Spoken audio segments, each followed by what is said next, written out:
On today's episode of Let's Talk FGO, we're going to learn more about the Final Order project and the new Evocation Festival, and talk about whether or not Merlin is power crept. Hello, boys and ghouls. I'm one of your hosts, Getting My Ass to Mars, Omega. With me, as always, Shadowman Lucky. I hope everyone is enjoying Vagrant Order, aka 3 times the Eliza, 3 times the fun, read as Pain. And while we here at Studio Omega like to bring you the latest in FGO-related news and memes, we will be talking about current and future events for the JP and E versions of the game. So anyone not wanting spoilers should aim for treats, not tricks. Yes, and if you don't know, based on when the mailbag was posted and the fact that I already spliced in Toccata Fugue and D minor, this episode is getting itself recorded on the night of Halloween, All Hallows Eve. That's October the 31st, 2025, if you're listening in the future. Dude, I just remembered it's my youngest brother's birthday. I need to call him. Wish him happy birthday. Yes, his birthday's on Halloween. But I'll do that. I'll do that later. But also, on another side note, yes, if Lucky has to step away suddenly, it is because I am on candy duty, and I will be giving kids fucking cavities today. Yeah. So that will explain both why, if the vibes are a little different, and also just, happy coincidence. But, since we're going to move on with our usual show business, we're here, and we're going to tell you a few different things. You'll also be surprised about how much Mars posting there will be in this episode, but that's for later. It's replacing First, Europa posting. It's been a while. It's okay, don't get me started about the Jovian moons. Fuck Io. All my homies hate Io. Anyway, let us first check out this video favorite Kohai. Mash. Senpai, 起きてください. Because it is time for Wake Up Fuck Up Senpai for pro tips. There's a very slight delay on me pushing the button and the sound cue playing. Threw me off a little. Alright, so I have a pro tip for you. It is semi-timely, though also obviously some of you may have already done it by the time you're listening when this goes live on YouTube, but they have posted November's items. Your weekly, daily, whatever-y login exchange items will be Divine Spiritrons, God Balls, Horseshoes, Magatamas, Chains, and Ashes. A lovely fine selection of items to pick from. And I do appreciate that they made it so you basically get the tickets now for quite a lot of things. Shout out in the comments down below. Were you here back in the just Hero Proofs days? I don't want to think about those days anymore. No. That's Black History now, Omega. We don't talk about those days. But we're here. Got to say earlier, I should also say, hey, thanks to everybody tuning in, whether you're tuning in on Halloween night, like several of our patrons are live, if you ever hear us talking to the live peanut gallery, but also if you're watching or listening later. This does mean that a new month is about to start, so it's a great time to check us out on Patreon. More on that later. But, sorry, I had to clean my sinuses a little. I don't know if people can tell from the way I sound, but I've been having a sinus day today. Even after taking some allergy meds and stuff, I'm still a little horp. So, I may occasionally have to also stop myself on that one. But, anyway, we're moving on to Brackets on the Throne, our regular achievement topic. So, with that, it is merely me this week. Not much has happened this week, but I am proud to announce that I did get my summer bargains to Bond 10. We have a matching outfit, as is good and proper. I do believe this is probably my fastest Bond 10 to date. I'm usually not that one who's very great at Bond grailing, but it's only been, 2-3 months since our summer? Yeah, something like that. That is pretty good. Saved. The topic of bonds and all that stuff has been making people considering what they're going to be doing for future bond ups. Everyone has that update in the far horizon in which, Bond 15s give you an extra 25%, I believe, bond, including some members, and it's stackable. Yeah. So do not necessarily sleep on your bond game. No, having one or two big Bond 15s, will give you the rotation needed to do lots of other stuff. I'm working on a few, but nothing that's I haven't had anybody fresh and new hit Bond 10 in a little bit, because a lot of my classic supporters have already hit the Bond 10, and then I haven't, chewed through a few of my older, random DPS units. Ptolemaeus is going up very well in Bond, though. It is his event, and he has stonk bonuses, so it makes sense. I mean, I can 3-turn the 90++ node with him. I mean, it's designed so that you can do that, but I have an MLB CE, so we just start as young Ptolemy, fire the single target NP on the first guy, switch to AoE, blow up the next 2 waves. Which requires a little bit of extra battery. I do also have NP too, because I don't understand statistics anymore. No one does. They're random. It's chaos. It's literal chaos theory. You know, that's the only math course I ever got an A in was stats and prob, but man. Alright. That means we are moving down the line. Our next bit of business. Did you finish your master missions? Probably. But in case you didn't, they are super generic this week. You need to defeat 5 servants, then 10 servants. I do believe both of these specifically say not summoned enemies, but I do believe they count Grail Front enemies. At least I don't remember them saying no Grail Fronts. Some of these are, but you also need, on the servants area, need to specifically defeat 3 Heaven Attribute servants, 3 Balanced servants, and then 15 each of Earth Attribute enemies and 15 humanoid enemies. So, meaning anybody. One moment. Omega must type a response to our patrons. We're having a side conversation. Like I said, support us on Patreon. Anybody who is a patron can access the patron chat. It's probably a little harder to follow if you can't listen live, which is for golden up tier, but still. I was relating a story. I'll give Chad a little teaser of how even combined, my ACT scores on math, taking my best score I did, was so bad they made me take an extra math credit in college, which was intermediate math, and that one sucked. Well, I shouldn't say that. I understood what was going on about 80% of the way through, and then the last 20% was like I and imaginary numbers and like pre-calculus type shit, and I'm just like, I don't understand what we're doing anymore. This is a complete aside, but this episode is probably going to be a little shorter, and I'm okay with that, because, spoilers for later in the episode, I want to keep watching Shogun. It's a 10-episode miniseries, but they're very long. The episode 1 is like an hour and 20 minutes.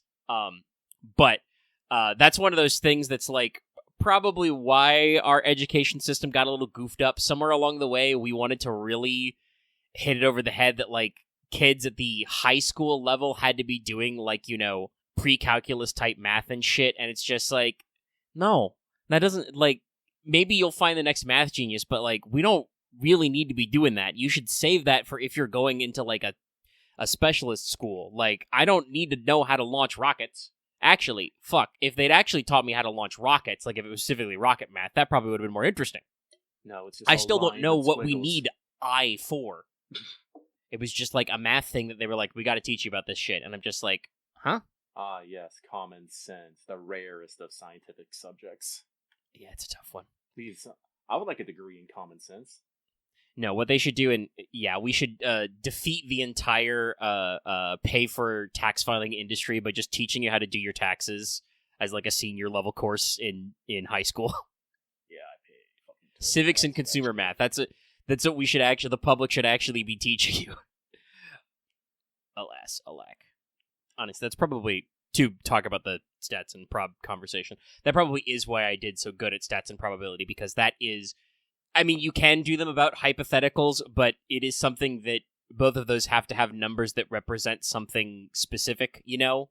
Like, if you don't actually have, like, hard and fast numbers for probability, you can't do probability. If you don't know how likely an outcome is, you can't do prob on it, so it don't work. Anyway, there's your master missions. Let's talk about skelegrams.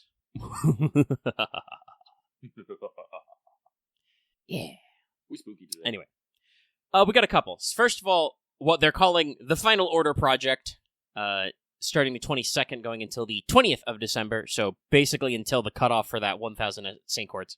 This is we are doing what they are calling the Final Order push. We really do be close to the conclusion. Though, again, like we say, as much as I feel like they are really trying to knuckle down on, like, this is it, we're concluding, we're finishing the story, I also feel more and more, like, with all the effort they're putting into it, as, like, this is not going to be, like we said, this won't be instant, lights out shit. Well, we know for the absolute minimum, we're going until Valentine's. Yes, they want to I think go people until would Valentine's. legitimately riot if we did not get a fucking Madam President's Valentine. Legit riots. Honestly, this year, pretty good. Madam Prez.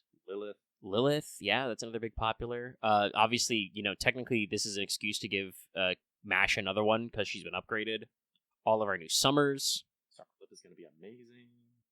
So it's going to be a heck of a time. But this has been broken down into two halves. First, they started with the Final Dash campaign. Limited time master missions to get up to 10 Saint Coins for clearing main story. And now how they are really pushing you to complete story. If you're doing story quests, everybody just starts with 50% NP. Oh, wow. Interesting. Everybody just doing it.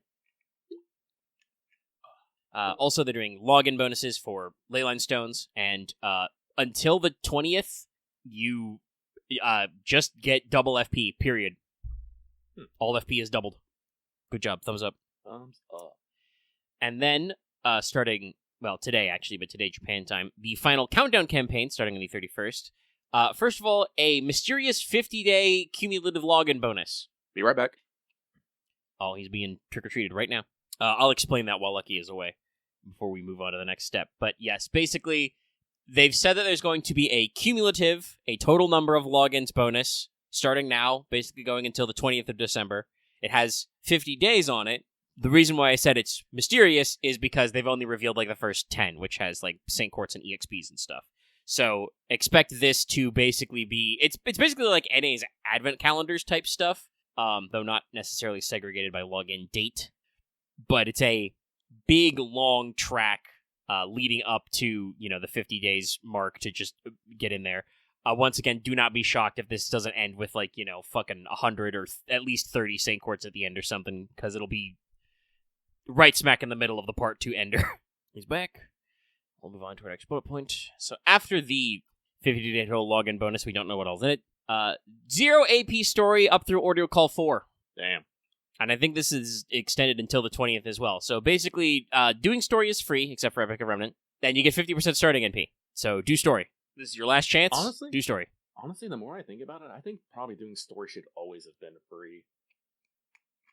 Yeah, I think, obviously, like, when the game was new, right, there were certain expectations, and honestly, the quote-unquote rainbow apples comment, right, that was a revenue stream.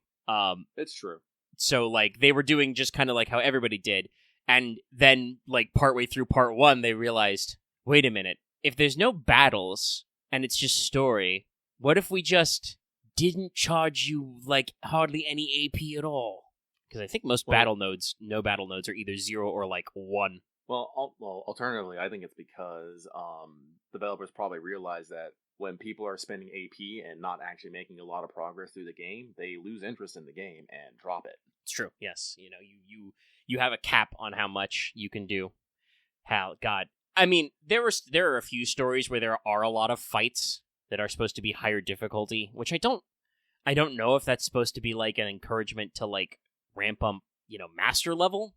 Well, you also have to consider that since we only have the one resource in AP, that means we have to decide between usually doing story or gathering resources so we can, make our servants stronger to continue story. It's true, but I definitely remember back in the day that like I would. No, he's being back. I'll tell the story anyway while he's gone. But back in the day, once again, get in the comments if you remember FGO old heads, but there were definitely story chapters that were AP intense enough and were frequent enough, like you had enough battles that, you would be like, oh yeah, we're spending apples, to complete the story. We're scooching.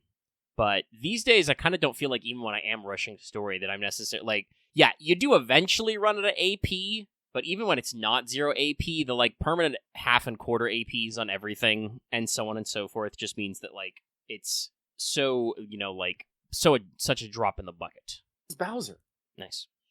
But yes, you are probably right. Like, honestly, again, if they did FGO all over again, actual story nodes would probably be 0 AP, period.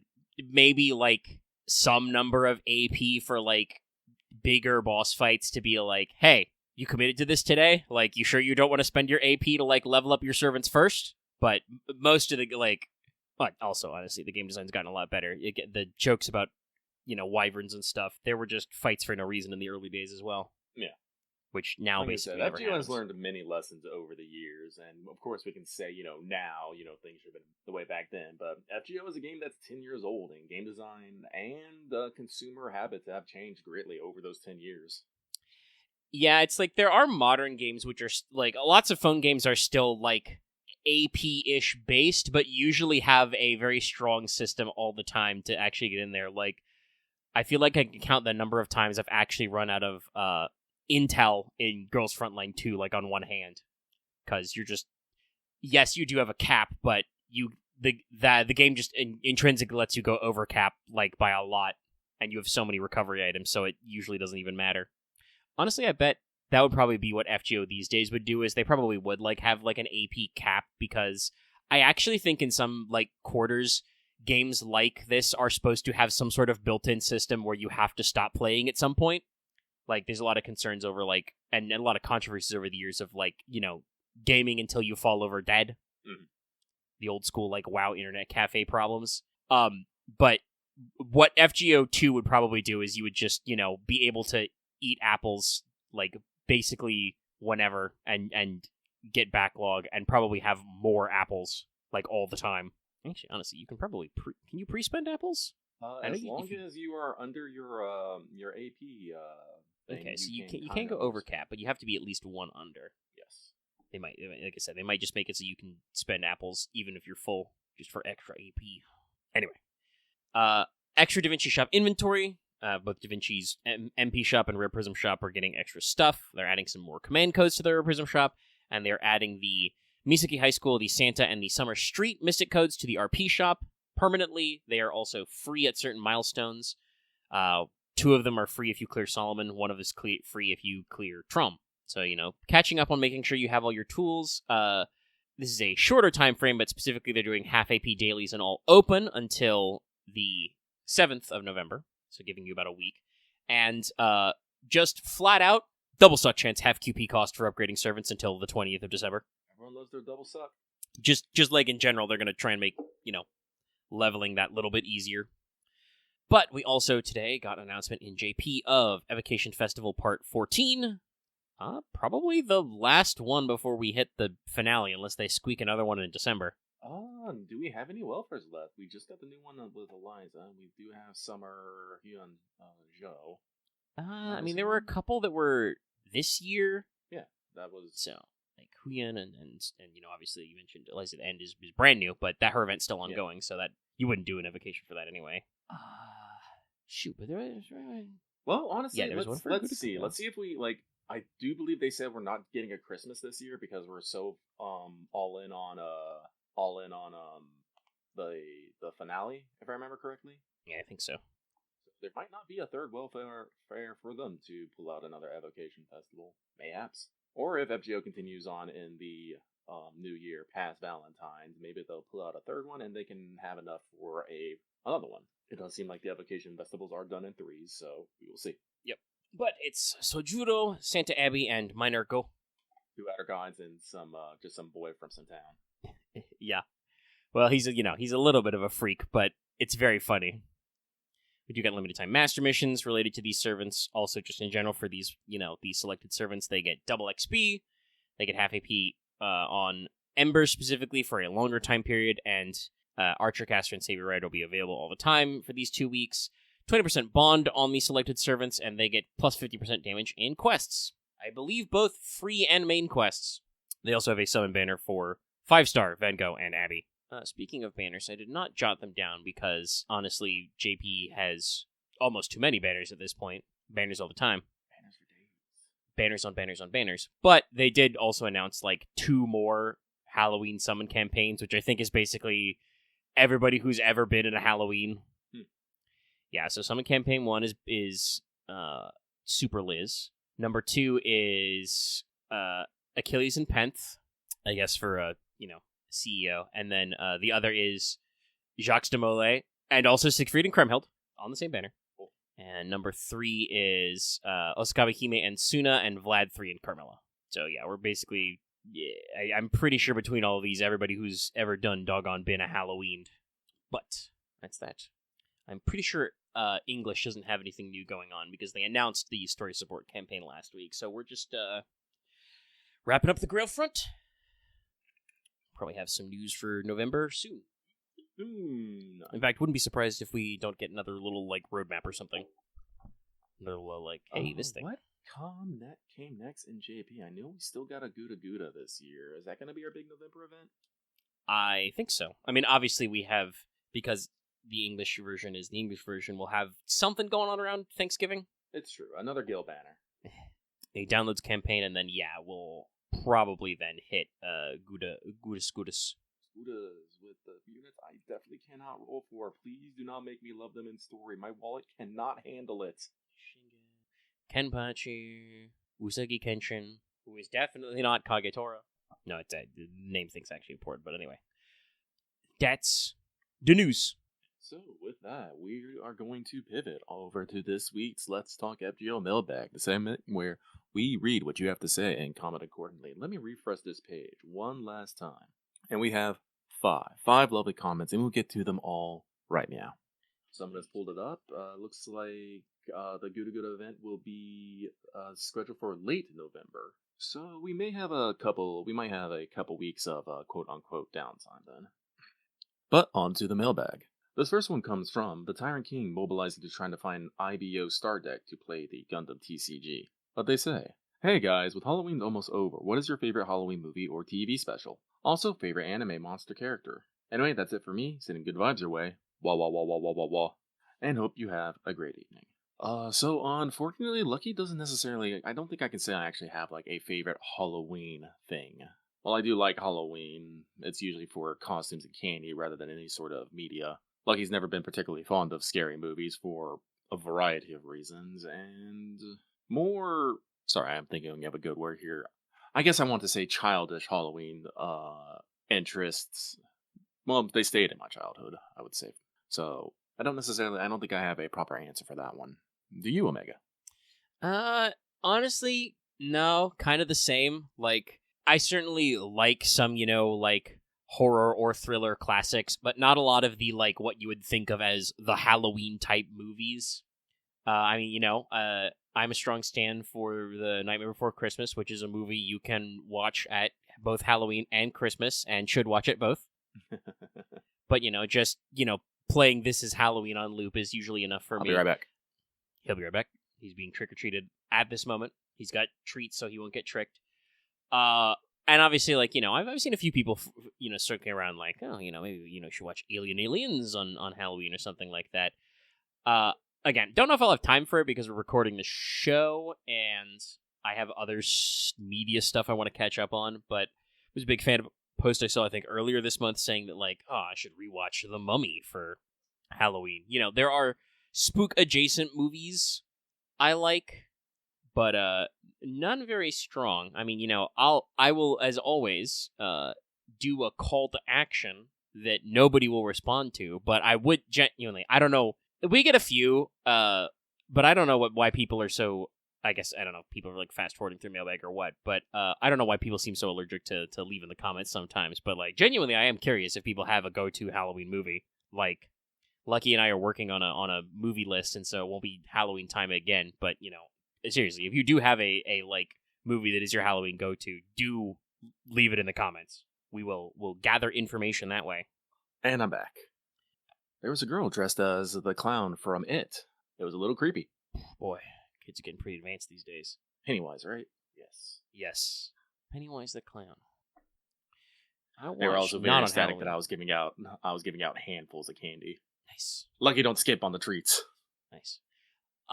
Yeah, I don't think it was at Halloween, but I did watch the original It, like, mini-series on 2 VHS tapes when I was younger. That was freaky. I don't think I've ever watched it. But, even though I do step away, my headset is wireless, so I can still hear things. So, do you have anything else you want to add to your bit there, Omega? No, I was winding it down. Yeah, perfect. As for the favorite anime monster character, that's a tough one. Are we talking like monsters, or does Monster Girls count? Which, can range a wide variety. Also, do we mean, like, monster as in, like, actually, like, looking monstrous, or, like, monster modes? Like, there's some pretty cool superpowered evil sides, but, there's also a wide variety of freaky looking guys. Favorite anime monster? That is genuinely a hard one. Like, Lucky's trying to think of something that is more than just, ears and tail, because while I do love that, that is not necessarily monstrous. I mean, I will be that guy, but I will always go to bat for Bleach. The design language for Hollow's pretty good from back to front, and also some genuinely freaky moments with like the whole Hollow Ichigo side of the story, and some of the other Arin card transformations were also like pretty gnarly. Good design, good design. I'm trying to think of like actual like normal monster characters. Like, I mean, I will say, as always, I will bring up Studio Ghibli, the kind of like demonic versions of both the boars in Princess Mononoke. Definitely, I think of that imagery often. Just demons made of acid worms.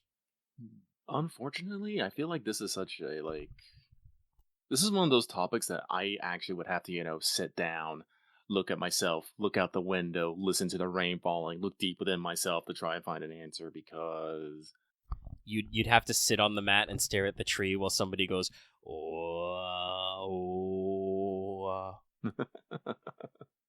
That's just because, like I said, Lucky is completely aware of his taste. I love Monster Girls, and I do like seeing, anime monsters and their various designs and stuff. So trying to pick a favorite is, trying to catch a raindrop in a storm. Yeah, just in general, that's a tough one. Like, you may or may not, both Lucky and Chad have kind of seen this kind of meme, but just, like pop culture moment thing going around, 10 games to get to know me. And I thought about that, and I'm like, oh, that would be a tough one to pick 10. I think I could do that. 10 games to know me. I think I can narrow down enough games that form the core basis of who I am in 10 games. Some of them are gonna surprise you. Some of them, like Lucky would literally put Monster Girl Quest in that 10 list, and people would just be like, "What?" I'm like, "Yeah." No, I've seen people put freaky stuff in there too. It's all over the place. Like, I think my main problem would just be it's like, I would have to pick a Final Fantasy, probably, because I feel like I'd be given too much mind share otherwise, but it's like, damn. Several of those games also really were very impactful to me. I mean, I would just put the Final Fantasy franchise. You're going to make me pick a number? No, fuck you. I play all of them. That's a solid one. It's like... No, they're pretty strong. I would probably put the original Jak and Daxter on there. Funnily enough, I would put Jak 2. Like I said, that one was very, very pivotal for me in my youth. Like, I would have the Final Fantasy franchise. I would pick Metal Gear Solid 1, because actually, no, I'd pick Metal Gear Solid 2. 2 was the one that I spent the most time in. I did play 1. I didn't beat 1 until after I beaten 2, because I only beat Metal Gear Solid 1 when I got Metal Gear Solid Twin Snakes for the GameCube. I'd probably put for my Metal Gear Solid, going by, put the most time in, it would be 4. That wasn't my first one in the franchise, but I did kind of, Yume through 1 and 3 specifically, and the demo for the tanker chapter that was in the front of my copy of Zone of the Enders for 2. I didn't actually play 2 until the HD collection, which came out after 4, but 4 is where I spent the most time. I think 4 is the only Metal Gear game that I've actually played all the frickin' difficulties on, including the boss extreme. You can New Game Plus that game. It's not that tough when you beat every previous difficulty in sequence. It's not that hard. But yeah, 4 is definitely up there. I have to put Fallout New Vegas, obviously. Yeah, I wouldn't put a Fallout game in there, nor would I put a Elder Scrolls game. Western RPGs are not necessarily my mind space. It's usually JRPGs or some sort of action-adventure game. I would completely put Twilight Princess, though, in there as well. Another big hallmark. Probably the one, yeah. Uncharted 2. See, Lucky is very proud of himself. I actually did go out and remember to buy myself, a notepad and pen, so I can do as Omega do and just have something to scribble on the side now, which is one of the things that will help me, actually write things down. So let's see here: Final Fantasy, Metal Gear Solid 2, Uncharted 2. Like I said, I still think Uncharted 2 is probably one of the best game sequels of all time. It has been universally praised and acclaimed. But let's see here: Final Fantasy, Metal Gear Solid 2, Uncharted 2, Jak 2. Legend of Zelda Twilight Princess. I really wish we got some sort of sequel to that, but right now I just want a re-release. Give it to me. Give me the HD. Give me the HD. But that's 5 games. What other games really? Yeah, well, as I said, Monster Girl Quest. Lucky is a freak, and I love Monster Girls. Well, that's 6. I want to put Dragon Age Origins on there. I might. That was also... DAO was pretty formative to me. I'm thinking about games that, made me feel things, and Undertale is definitely one of those games. When Lucky got the actual true pacifist and I slid out of my chair crying, it was that emotional to me. I don't know if that's a game I would necessarily list if you want to know me. That is an experience I had, but I do not think it was particularly formative in any way. Yeah, that's what I'm trying to think about. Like, it's because I feel like the purpose of the meme is, like, these are games that you are, like, super willing to go to bat for, but also could just be, like, you've put your time in the mines in, kind of a thing. Like, if you want a snapshot of your media preferences, here's some shit. There's probably some basic stuff. As a fucking as an answer. Go for it. It's a dumb internet challenge. Like, genuinely talking it out, I think I'm getting the closest to my 10-ish. No, because Yoko Taro is a particular vibe, and I was thinking about, like, Drakengard, but no, Drakengard's kind of fucking jank and weird.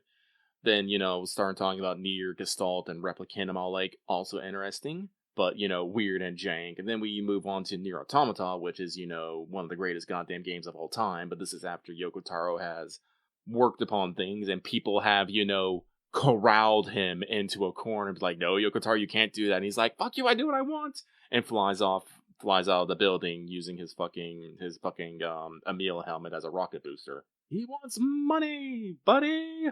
But no, a lot of the design and story that Yoko Taro brings is like, I am somewhat tempted to put down Nikkei and FGO as well. Like I said, I don't know how formative I can say that FGO can be in it, but like, Fate as a franchise specifically has gotten me so invested into researching about history and mythology just so I can keep track with references and whatnot, which in turn I think has, broadened my mind and, deepened my knowledge on the subject.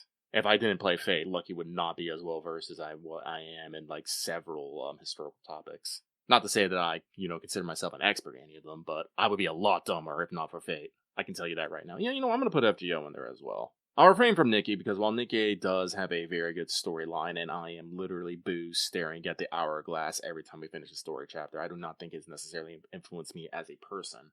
Well, let's see. I was thinking about putting Battlefront 2 on there. It's like for the yokes. That was also very formative, mostly because of people I met because of it. But the actual game isn't like that. I haven't bought like the classic collections or anything yet. Lucky's gonna stand up for a second and look at my game collection here and see if anything jumps out at me. I mean, that's fair. I looked to the right to look at my shelf where my bestest, favoritist games are in the front rows, usually. I had to be like, should I put... No, we won't put Killzone 2 in there. Mostly because I haven't played Killzone 2 in fucking years, because it's stuck on the PS3. Sony, we're gonna get Halo on the PlayStation 5 before Killzone on the PlayStation 5. What the fuck? Okay, Lucky has realized his number 9. It's Harvest Moon. Lucky loves farming games. Like, I think it was basically Harvest Moon that started me on basically my love of, like, crafting survival games. Also probably my love of, like, base building and logistics and stuff. It's all Harvest Moon's fault. I've started playing that shit back on the Super NES. God, I wish I could find an original copy of it. Be the OG farmer once again. That I just have one more on my list. This is completely not what the question asked, but we're doing it anyway. It's okay, we're faffing. The mission clock is 45 minutes exactly. Yeah, no, we need to faff. Again, probably not forever, but we can buy a little time. Chat. He's gonna go look at his game shelf again. Wait, nope. I stood up and sat down again. I remember what it is. Resident Evil 4. Resident Evil 4 was the video game that got me over my fear of scary stuff and let me basically start enjoying scary content as is. Like, we were talking earlier about how I'm not a big fan of like horror and Halloween. That's because usually scary things are scary because you can't do anything about them. The moment you have agency and you can, hit the motherfucker with the fucking dump truck, tends to be a lot less scary. The Leon spinning back roundhouse kick. Mm-hmm. It's when the monster gets up after you hit it with a dump truck, where you're like, oh no. So that's what Resident Evil 4 really helped me with. It was a game that let me feel like I still had agency what I was doing. It gave me the tools to fight my enemies, but the enemy was still coming for me, which really helped. When I was young, I was super terrified of things of like vampires and zombies and stuff. I was that kid that, hide underneath the covers and be all like, they can't see me. They can't see me if I'm underneath the covers. I'd have a little air hole so I could breathe. And I would pray that there was no zombies and vampires out there. Literally could not play games like Nightmare Creatures, the original Resident Evil. To a certain extent, Parasite Eve 2 did that as well. But Parasite Eve was not necessarily, a zombies and monsters kind of game, but more of a you're fighting, biological terrors from beyond your mortal kin, which wasn't the exact same kind of vibe. Yeah, the games are based on loosely based on a novel, which, from what I understand, feels much more like a almost Michael Crichton-esque techno thriller kind of thing. Like, it is spooky and can be read as horrific, but also it's just like, hey, mitochondria are weird, man. But the powerhouse of the cell. Yeah, so right now, if you want to understand Lucky and his video games, we got Final Fantasy, Metal Gear Solid 2, Uncharted 2, Jak 2, Legend of Zelda Twilight Princess, Monster Girl Quest, Yoko Taro, FGO, Harvest Moon, and Resident Evil 4. I think that's fairly broad on my things. Got a lot of the JRPG action in there, but a lot of the action adventure, and just a splash of the horny and a splash of the life sim, which I think does kind of round me out. Well, Mega, do you want to try and get your full 10 out there? I've been workshopping a list. I'll probably try and actually collage the image edit together, but it's tough. For me, there's a few I can throw out there. Like I said, I personally can't leave off Kingdom Hearts 2 specifically. That definitely did the first Kingdom Hearts pretty solid, but 2 specifically did some stuff with my brain. The brain. Looks like our summer vacation's over. But also, I would have to admit that this is it is true that I was way more into console gaming and handhelds than PCs for a long time. There are some PC games that I think were impactful to me and will probably communicate to people my vibes. But specifically, it's tough fighting for 10. I've always said this. I'm very bad at numbered top 10 lists because a lot of things are really good for lots of different reasons. Oh no! If you tried to tell me to number these from best to worst, I would not be able to rank them. No, I could not. Literally could not. But I think that's why the format as just 10 games to get to know me took off. Of just we're not ranking them. We're just being hey, check this shit out. You like these games? Well, then we got something to talk about. Well, then, if that is the case, we will move on then. Maybe not swiftly, but steadily at the very least. Yeah. So, next comes It's Opposite Day. Dear Unlucky Animalpha, many questions this week, not wishing you well at all and sending a singular bad vibe your way.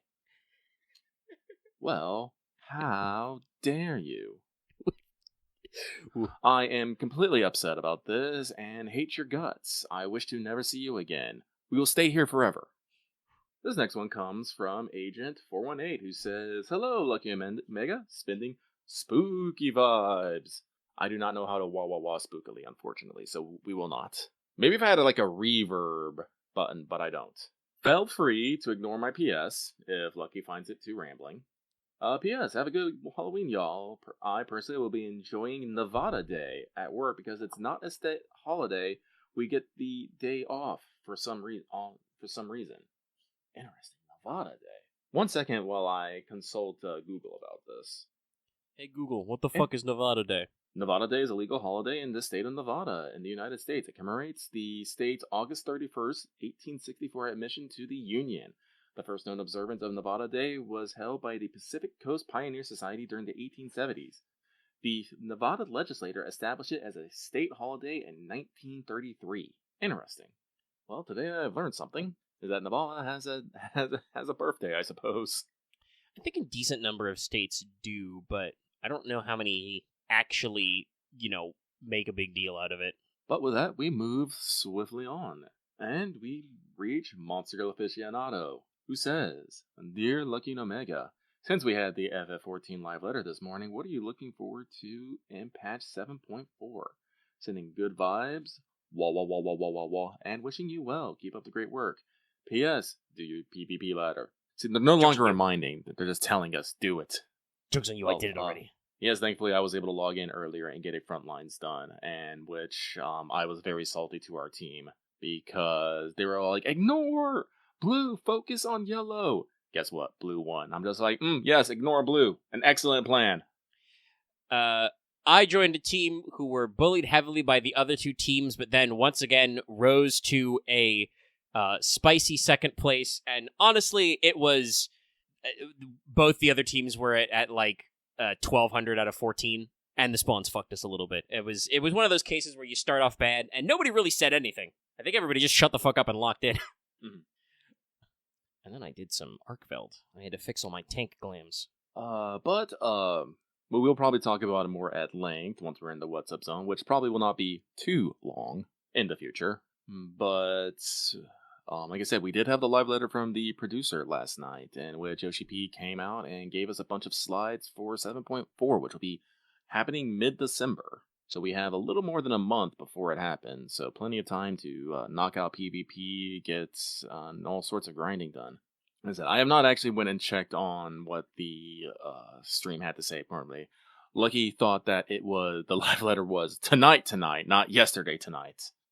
Like it was probably confused by time zones, as usual. Time and space, completely funky wonky. So I've only seen some slides, but it does look very interesting. It looks like we're getting a new variant dungeon, which I think is interesting. It has not become abandonware like so many other old systems in Final Fantasy XIV. We are continuing that.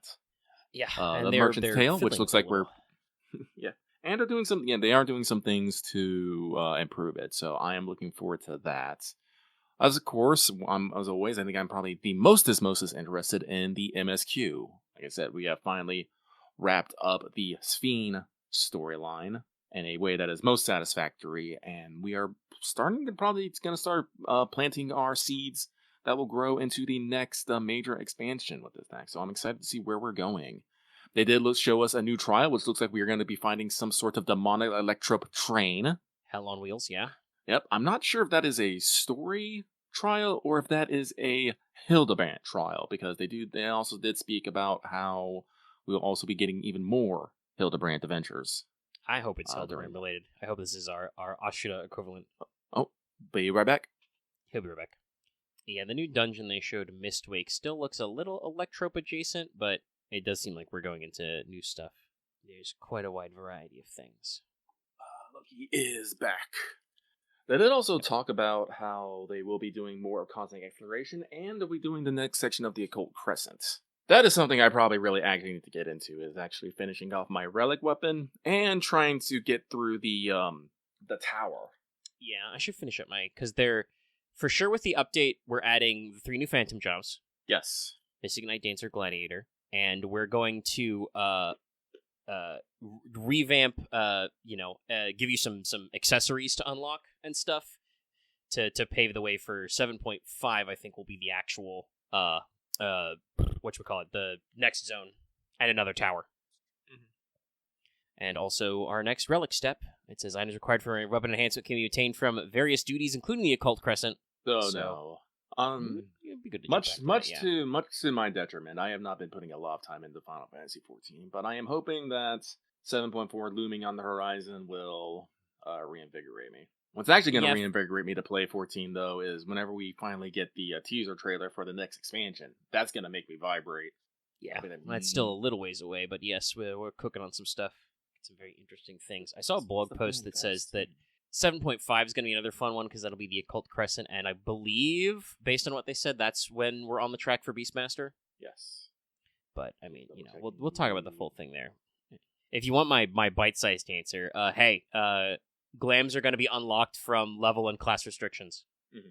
Yes, no, unfortunately, we'll probably not be getting that teaser trailer until April, when the FanFest hits North America and Anaheim, California, for the 24th and 25th. That is probably going to be somewhere around where 7.5 releases, so we will see. We will talk more about other cool things from the live letter later. That's what we're looking for. So, last but not least, comes Spookums McGee, who says, "Howdy, Lucky and Omega. Hope you're all having a good week. Question, seeing as the show is being recorded on the Big Spook Day Safe, aka Halloween, I have got to know what your favorite horror movie, shows, or books are.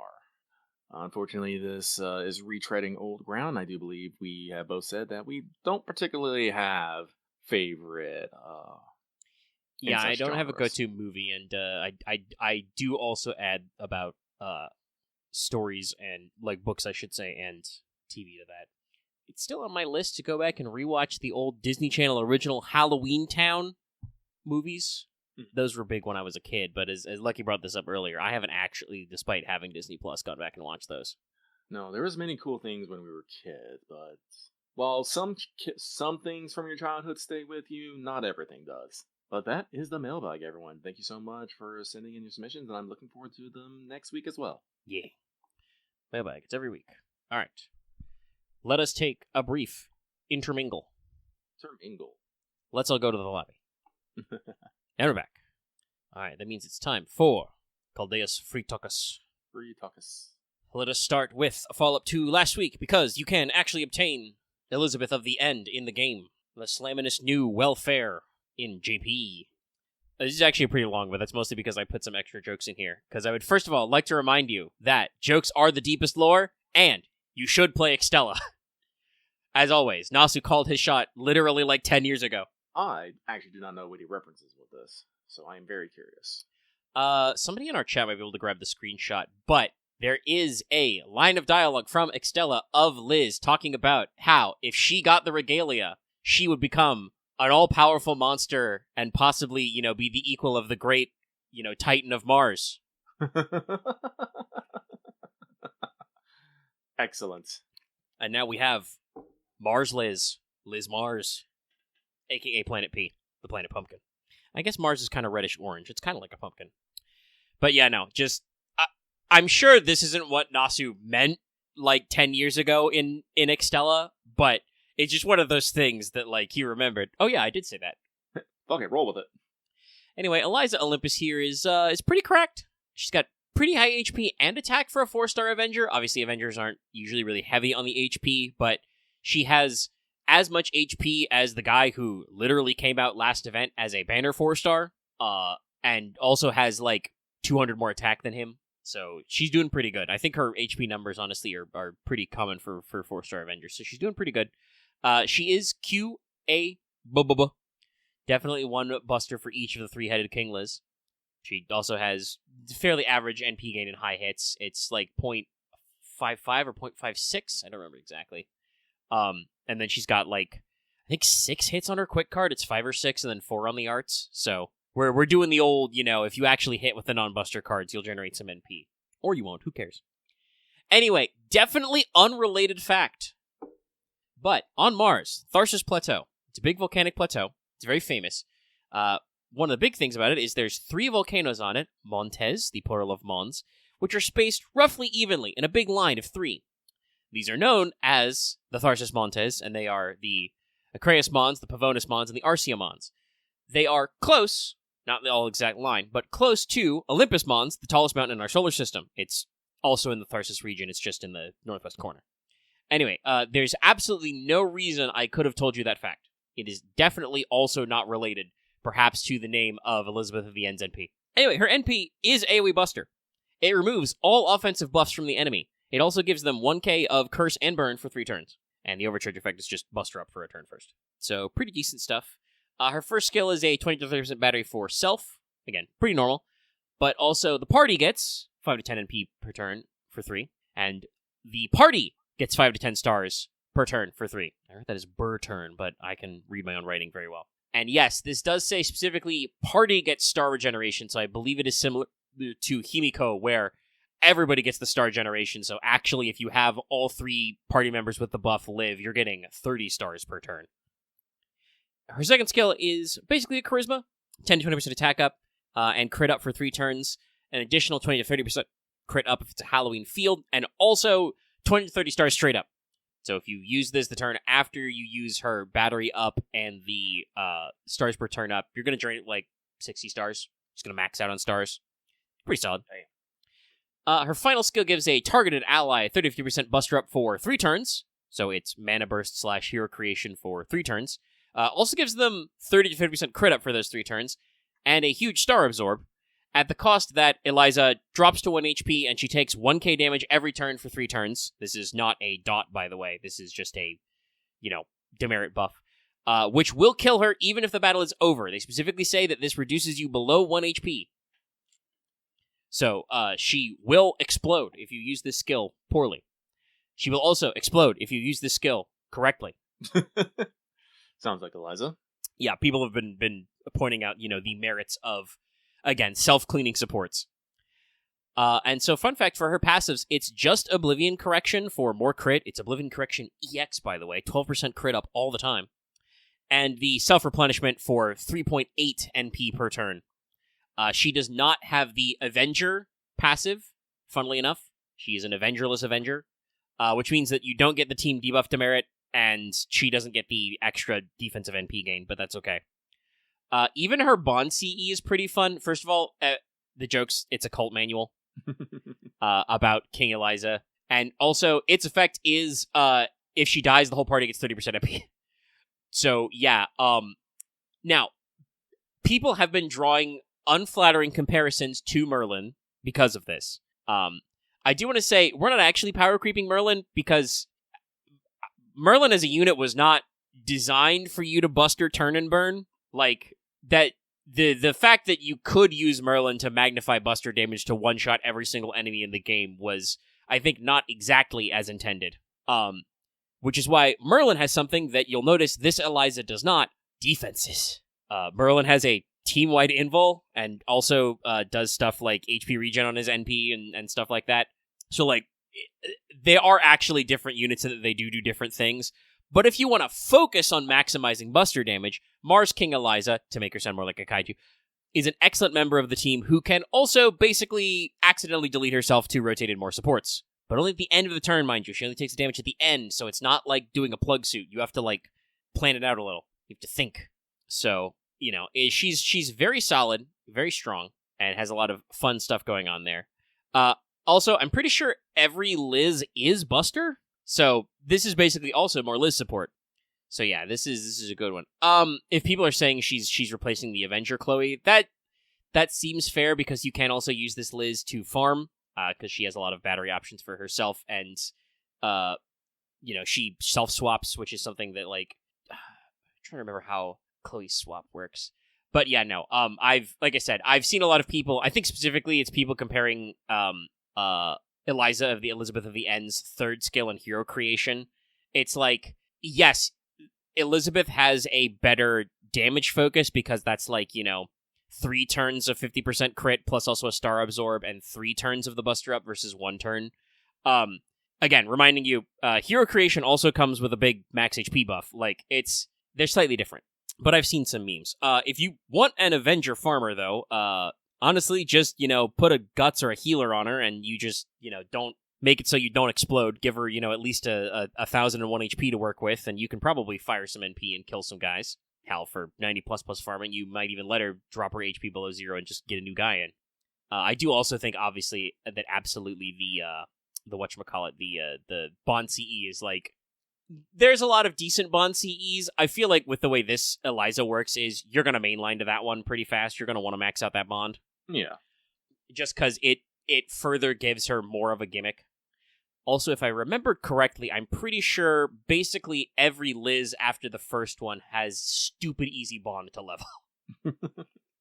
Like, Liz is quite the easy heroine. Yes. I'm pretty sure Classic Liz and Carmilla are, like, on the longer curve, because back when FGO launched, fun fact, the game actually made it so it was harder to bond with evil women. Then we realized where we got our heads in the game, Actually, also genuinely, I'm pretty sure most of the bond curves are, like, pretty leveled out, but there's definitely several jokes to be done about how easy it is to bond up everybody versus how hard. What is it, like, Summer Jolter is, like, has, the high end of the curve until, like, Bond 4, and then Bond 5 is, like, fucking nothing, I think. You just break through the Tsundere wall. But yeah, no, this is a great unit to throw out for free, especially as a farmer and damage booster right before the climax. Like, we're a month and a half out, month and 20 days. So it'd be what, a month and 2/3? 1.66 months? Do the math however you like, chat. So yeah, no. Also, she's cool. I don't actually. I assume that Wadarko just went to meditated and went to the Pure Land and came back for designing Elizabeth, but King Ghidorah. I do hope that I get to hear some of Wadarko's thoughts on it at some point. I do love seeing like little creator commentary. We're like not even us, because we're behind on FGO materials, period, because they've never been printed in English. But even in Japan, I think there's a significant delay to doing the materials, but I would assume that either in the entry for Elizabeth of the End or as a separate standalone entry, because they do occasionally do that. All the cryptors have like an entry in FGO materials, for instance, in the book that lined up with that. There probably will be one for King Eliza, and so I'm sure I'll be right back again. The Wadarko's. Sorry, I burped to cut me off there. We'll get Wadarko's artist comments. I will, however, pause for a second until Lucky comes back, because the next bit is his.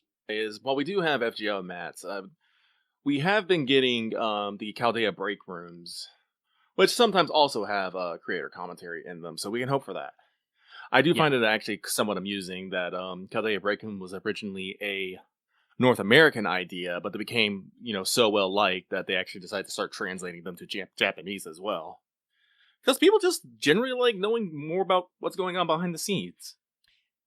Yeah, I think it was like a difference in classical, anyway, corporate approaches to like social media stuff. Like, yeah, little like behind the scenes posts like that are super common, I think, for like Western games, as just like, hey, look at this character.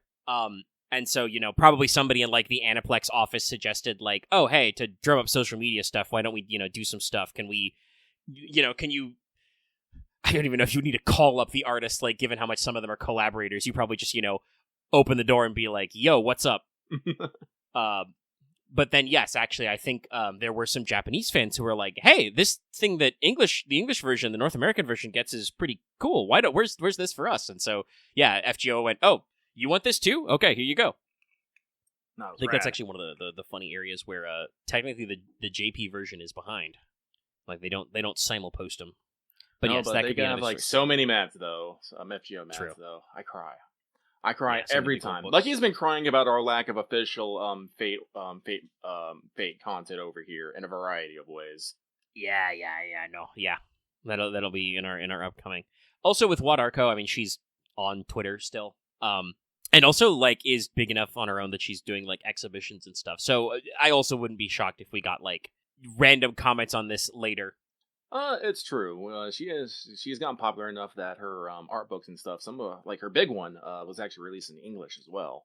Nice. I only have the Japanese one, but as soon as I start getting, like, real disposable income, I'll probably start buying them as well. Buy the English version as well, if I can find it. Lucky currently has one Takeuchi art book and one Wadarko art book. Art books are rad. There's a lot of art in them. Yeah, I've got a few. I've got like the P3 and P4 like official design works, and the first FGO Memories book for CEs and stuff, which is just an import, by the way. Aniplex just put a bunch of those in Japanese on a boat, which I don't mind. It's just one of those things of like it's give us the sauce. We're here for it. Mm-hmm. But yeah, if she does another, like, exhibition or installation or something, I'm sure that, like, Wadarko could build a whole, like, diorama of Liz. She's drawn so many different Liz's, so many different ways. But yeah, speaking of FGO media tie-ins, the final bit of Castle of Day and Night. I'm pretty sure Lucky and I are both done. Yes, I have completed the story. I am now just in, fuck it, we ball farming. But Lucky has written some high-level notes, so we will get through our last impressions here. Basically, where I left off last week, we had discovered Typhon, who seems to be, a little messed up, tried to get us, tried to trap us, kill us, and we escaped. We reached to the third map zone, the zone of Twilight, with its own castle, and we're like, yes, no, we cannot let Typhon kick our ass. We actually do a bit of a lore dump here about Typhon and how much of a badass he was. Might have, actually, made the gods flee to Egypt and stuff. And obviously in this context, because this is set firmly, post Lost Belt 7, I think this requires an Ordeal Call clear to do it, or rather, Ordeal Call Prologue or LB7 clear. That's a lot more impressive to us because we fought Zeus as a giant robot face. Yes. Like I said, in Fate, the Olympic gods and several other things were actually, giant interstellar warships and with, a variety of functions. So, well, we'll get into that. So we go in there, and lo and behold, that there is a mecha dragon. We put 2 and 2 together and be like, oh, Typhon was another fucking, Olympic god fucking, interstellar ship thing. Cool. He also has 3 heads. Yep, 3 heads. Actually, why does it have 3 heads? Well, actually, no. I take that back. I know in classic mythology, Typhon was described as having multiple heads, but from what I know, the number can range anywhere from 5 to 100. Yeah, let me see if we can actually find the description. There's several. I looked this up. Hesiod we were says, actually talking. No, go ahead. I was actually looking it up. In this timeline, they talk about how fucking Typhon was so fucking scary. He kicked all the gods' ass, especially Zeus. But that's only one. That's actually a later myth of Typhon. The earliest myths of Typhon, Zeus just kicked his fucking ass and threw him in Tartarus. It wasn't until God, I can never remember names. I'll probably there was but yeah, there's specific retelling because eventually Typhon's imprisonment got moved to specifically Mount Etna, which is near Rome, but also erupts all the time. He is definitely a snaky, dragony eldritch guy. I was gonna say yes, no, a lot of 100 snake heads on his shoulders. Or I think another one I saw was both his legs were snakes. Yeah, that's another common one. That's a depiction of him physically. An urn shows him as a winged humanoid from the waist up, but he has 2 snake tails for legs. Asclepius says that he's fire-breathing. The Homeric hymn to Apollo says that he is fell and cruel like neither gods or men. Hesiod also, like I said, they said snake, but also could be 100 heads of a snake, or a fearful dragon with dark flickering tongues.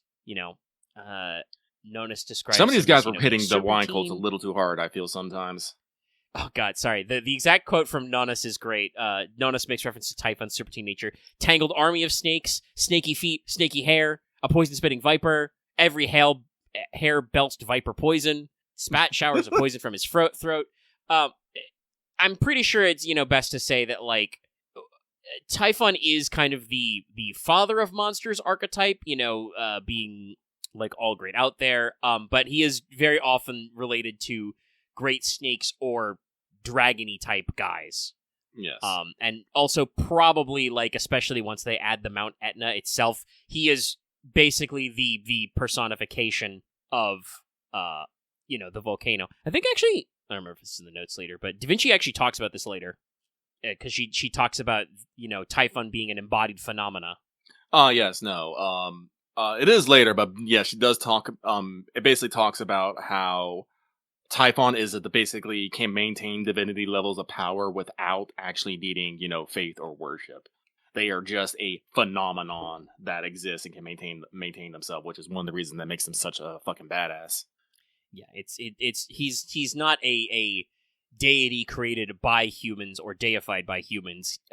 Typhon just is a thing that is clearly godlike and exists. No, the closest approximations that they have is, fun fact, Albion and Tiamat as well. But we do another battle in there, and we realize that the girl is trying to free Typhon for whatever reason, and we're like, no, we can't let that happen. I can't remember exactly where throughout this battle we realized that the girl is not actually Typhon exactly. Instead, that girl is basically the fruit of ephemerality that Typhon had to depower it. Very specific. They use, in the FGO, telling. They say goddess of fate, but in actual mythology, it was the goddesses of fate. We have this thing about goddesses of fates usually being in threes. What was it here with destroy? I can't remember. Sorry, Lucky's gotta look it up now, because I'm gonna butcher the name. Hell, once I look it up, I probably am still gonna fucking butcher the name. Oh no, it's the Moirai. Yeah. Because that's Clotho, Lachesis, and Atropos. Yes. Yes, those are the three fights. But I tricked him into eating ephemeral fruits.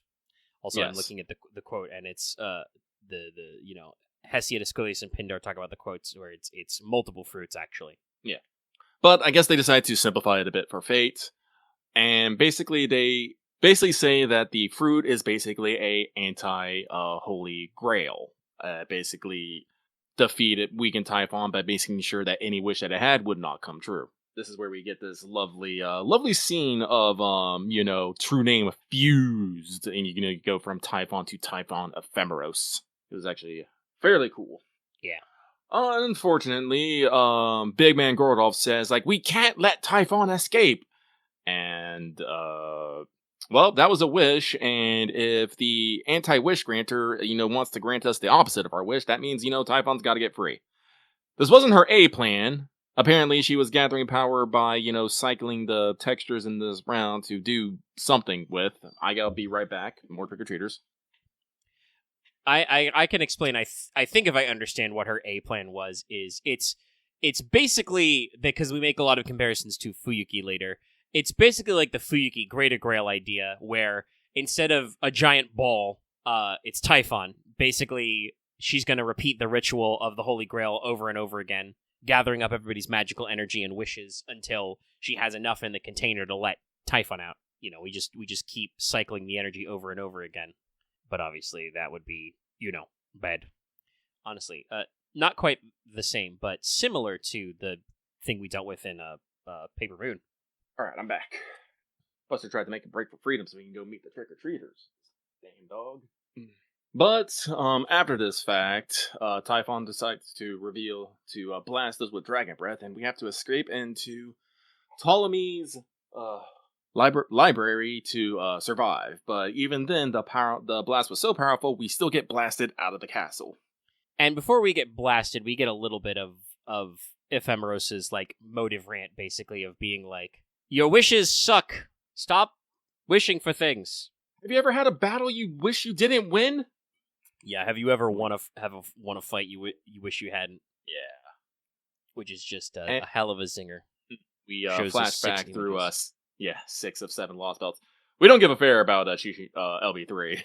Yeah, that was my as much as that was such a pivotal emotional moment to take all those hits, because there's no CGI equivalent of that in LB3, because we won that one fair and square. We did. The equivalent CG I think would probably just be Qin Shi Huang and the wheat fields, but that LB3 does have a very different vibe to the rest of them. Honestly, we didn't even fight the locals really. We fought some of Qin Shi Huang's soldiers on ice, but I kind of feel like some of those guys weren't all there after being constantly frozen and unfrozen. No, probably not. But the locals were just there were some sprites of some farmers, but I think they were if I remember right, weren't they driven mad by hydra poison and stuff, or stoned on hydra vodka? I don't remember. No, they were stoned on something, because remember the thing was they got that fruit that made them. I think it made them subservient, but they got to live super long lives and never had to figure about sickness or injury, really, if I remember correctly. Yeah, I'm pretty sure that was Koyanskaya's fault, because she was trying to make us feel bad. Yeah. Or she accidentally left something in a cave that she shouldn't have. That also happened, but I don't remember if that was related to the villagers. But that question also, rattled us, also rattled Ptolemy as well, as, he did some really fucked up shit in the name of, peace. You actually mentioned this when you were talking about the Ptolemy Wanted, not already explaining a bit about Ptolemy earlier, but yes, even though Iskander said, hey, I want to be buried here, Ptolemy straight up stole his body and entombed it in Egypt? Was it Egypt? Yeah, Alexander said that he wanted to be buried in the Temple of Zeus Amon, which was in... Yes. It's in modern Libya. It's in the Libyan desert. I mentioned that. That's where an oracle told Iskander he was the son of Zeus. So apparently on his deathbed, Alexander was just like, bury me with my god dad in the desert. And that's what Ptolemy told the honor guard at Alexander's body he was going to do. But you are also correct that he did not exactly do that because he had him buried in regular Egypt. I think in Memphis first, and then moved to Alexandria. So Yes. And it use that. but also not. And if to paraphrase what he said, basically went for the culture victory and in civilization. He did not necessarily fight with war, but he turned people's faith in society against others in order to secure his rule. And probably made some enemies of that, and that's something that he in this moment might be regretting.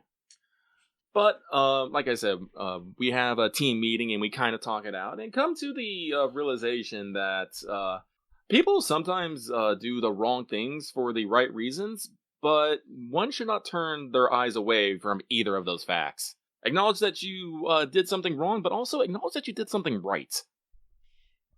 Yeah, old man Ptolemy needs like a pep talk after that because he has a lot of regrets piled up. Young Ptolemy doesn't as much because even though they do bring this up, they're basically the same guy and have access to all the same information. They treat that information differently. But no, also, one of the classic things, if you think about it, the War of the Nerves and the War of the Diadochi that come after, were kind of dumb because, Alexander had a few days, to talk about what his plans were, and even they tried to have a vote on it, but immediately, guys were like, nah, infighting. I don't like that this guy is gonna be in charge of Alexander's legacy. Never mind that Alexander handed him the signet ring. And then, humanity, they really don't like it when other people tell them what to do. Yeah. So we realize that we're in some sort of Holy Grail war once again, and of course, we have to go to the guy who has a lot of experience in Holy Grail wars. Of course, that's when someone knocks. I'll be right back. You'll be right back. Sorry, I'm just thinking of the old meme of just like, what is this? Some kind of Holy Grail war? Oh, the master jokes. But we couldn't have a adventure of MOA 2 story without Waver, who basically shows up and gives us a bunch of information that'll help us, win this thing. But also, fun fact. Apparently, while in Waver's timeline, the Holy Grail War happened, 5 or 6 times. It only happened once in ours. I think that's been mentioned before, that it was supposed to have only been the one. I think so as well. I think this is the first time they say specifically that, because we bring up Fuyuki, right? I think that Waver says that there were basically 5 or 6, maybe, if you want to count it, Fuyuki Grail Wars, and then we only had the one in our timeline. I kind of wonder what he's thinking about the 6th. Are we talking about the fact that Strange Fake has a fake copy of the Fuyuki Grail War? I think so. I'm not entirely sure where the Strange Fake Grail War takes place because in Strange Fake, Rin is part of Waver's class, and in Adventures she's there as well. Apparently also with Miyashiro, but I don't know if he's actually had a role in there. He might just be playing house husband once again.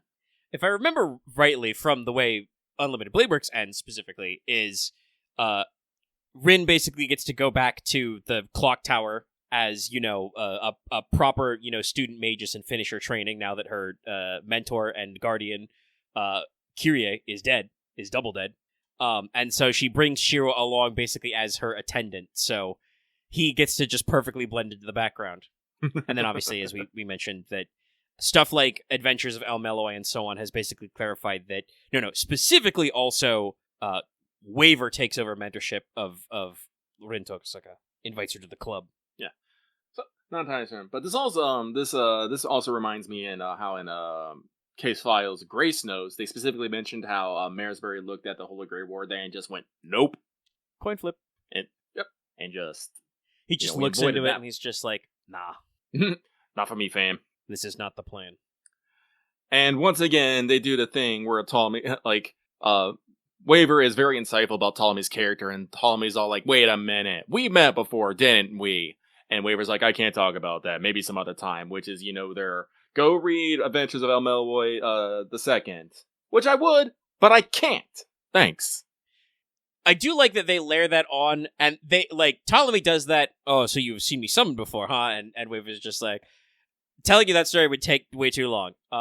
Let me tell you 4 other stories in brief. But there's also a moment of just, like, where both Ptolemies are just like, wait a fucking minute. You know the king, don't you? You know the king of conquerors. And Wave is just like, I served under him for a week. What about it?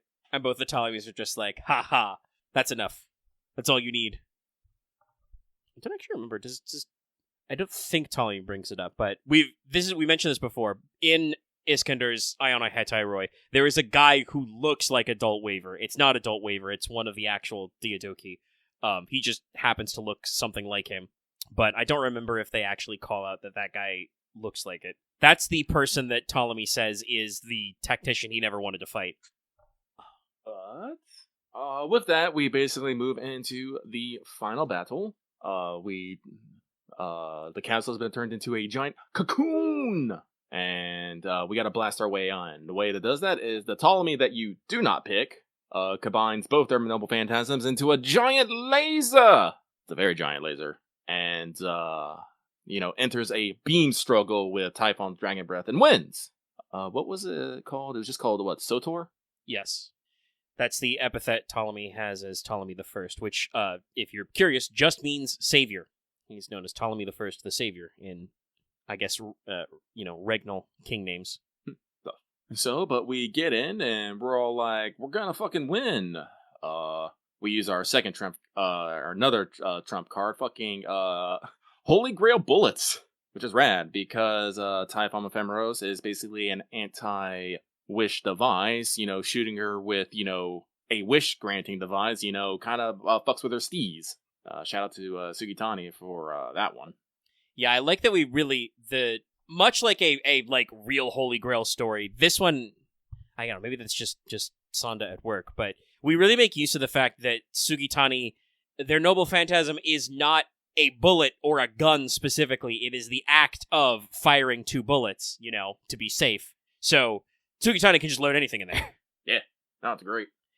And this, obviously, the effect this is supposed to have on Typhon Ephemeros is supposed to be similar to Kiritsugu's origin bullet type stuff, because it's you're effectively hitting Ephemeros with her equal and opposite concept, so it really fucks her shit up. Yes. But then we, like I said, we do more bants, we do more talking, and we get into the final Grimoire, and to be frankly, I loved it. I thought it was really fucking rad. I love that, we get 7 classes in an extra slot, like it's some sort of Holy Grail War or something. I did cry bullshit at one specific part, though. I don't know if this is what other people have been doing, but generally when I, do my Holy Grail Wars, I'm very methodical about it. One of the things I usually do is I always stick a unit on the spawners, so they can't spawn anything. It's really helpful. No, I tried to do that, but... This is the thing here. So, funnily enough, there's 3 spawners on this map. 1 on each side and 1 in the middle.